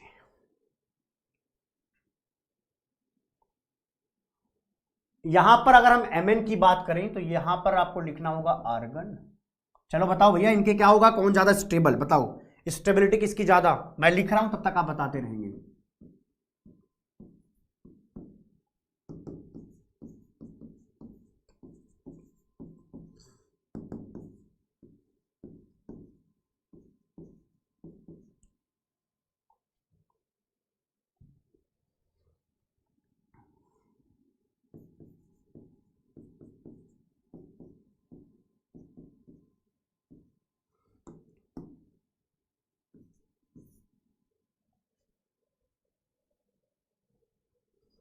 अरे भैया, OM का फुल फॉर्म नहीं है यार, ओम, ओम बोलते हैं घर में। ओम नाम नहीं सुना क्या आज तक? अरे घर में पूजा करते हैं, ओम कहते हैं, वही वाला ओम है यार। शायरी, और शायरी यार वो लास्ट में माँ के ऊपर लिखी थी, तब से अभी लिखी नहीं है। लिखना तो है, मतलब वो कविता भी थोड़ी पहुंची है, 10-11 लाइन तो है, और आगे बढ़ाऊंगा मैं।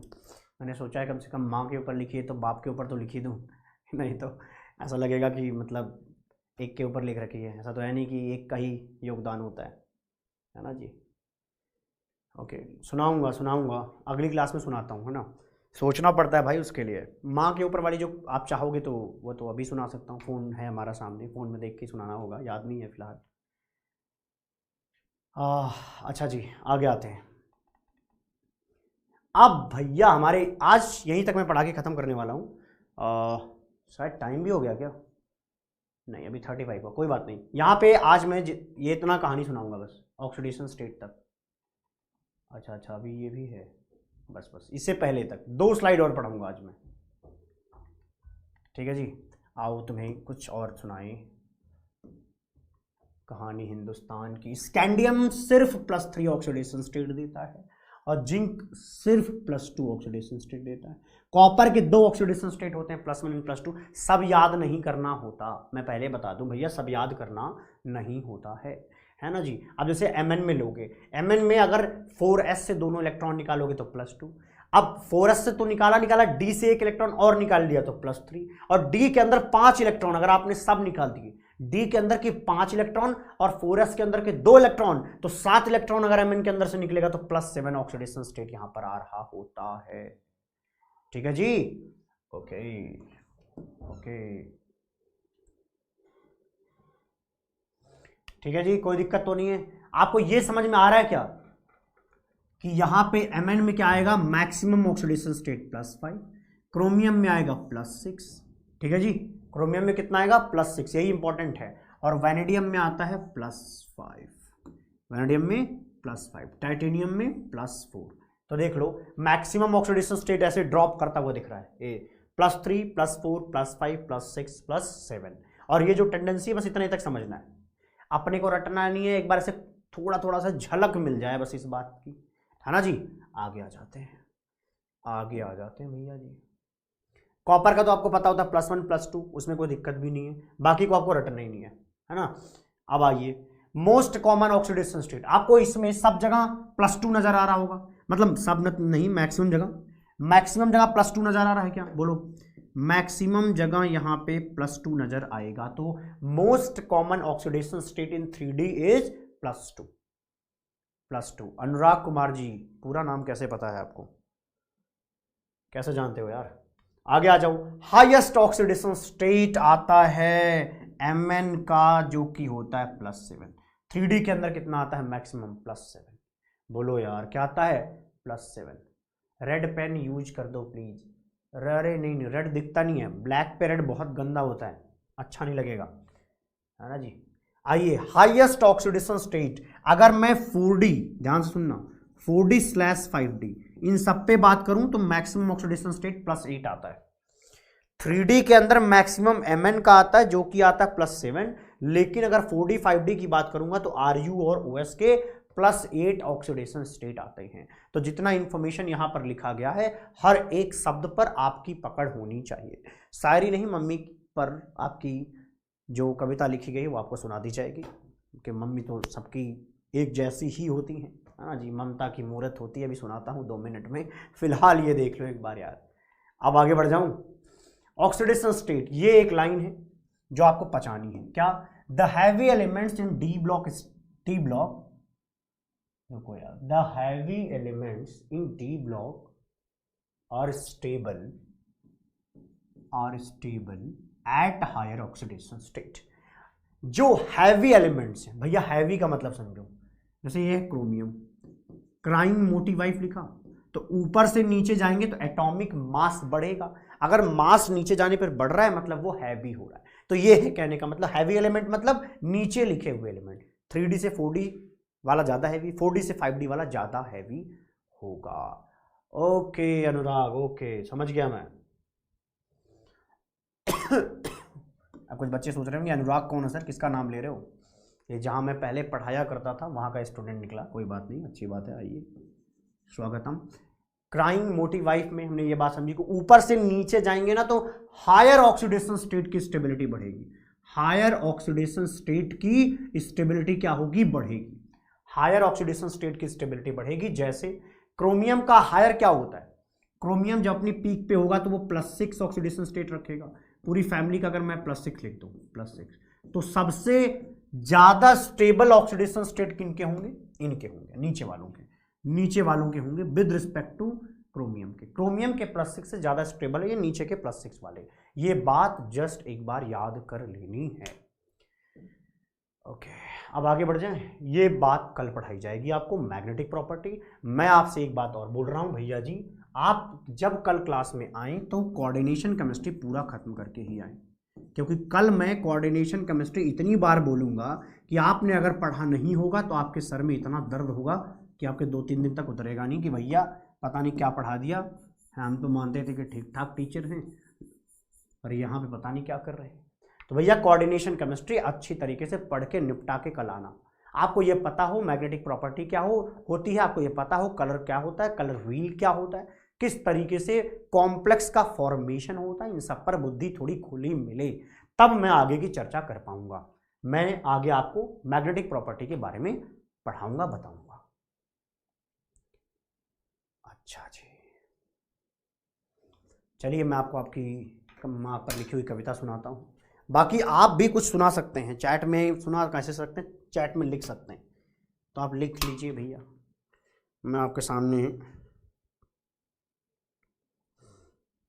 तो हमारे पास 15 मिनट बचे हैं, कोई बात नहीं है।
ओके, आवाज़ जा रही है क्या?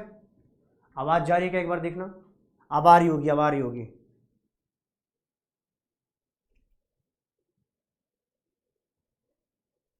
आवाज़ आ रही है, एक बार देख लो, आवाज़ आ रही है।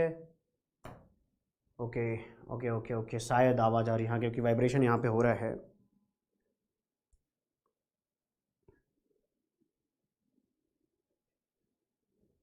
चलो एक चीज़ सुनाता हूँ, अक्सर मैं सुनाता हूँ इस बैचेस में, ये सुन लो तुम। कभी माँ के ऊपर बड़ा है वो कभी और सुनाएंगे। ये जो पल है ये, जो पल है ये जी भर के जी, इस पल को तू न कल पे टाल। जो पल है ये, मतलब जो समय है ये, जो पल है ये जी भर के जी, इस पल को तू न कल पे टाल। फल हो कुछ भी, फल हो कुछ भी पर इसमें तुम, सॉरी गड़बड़ हो गया।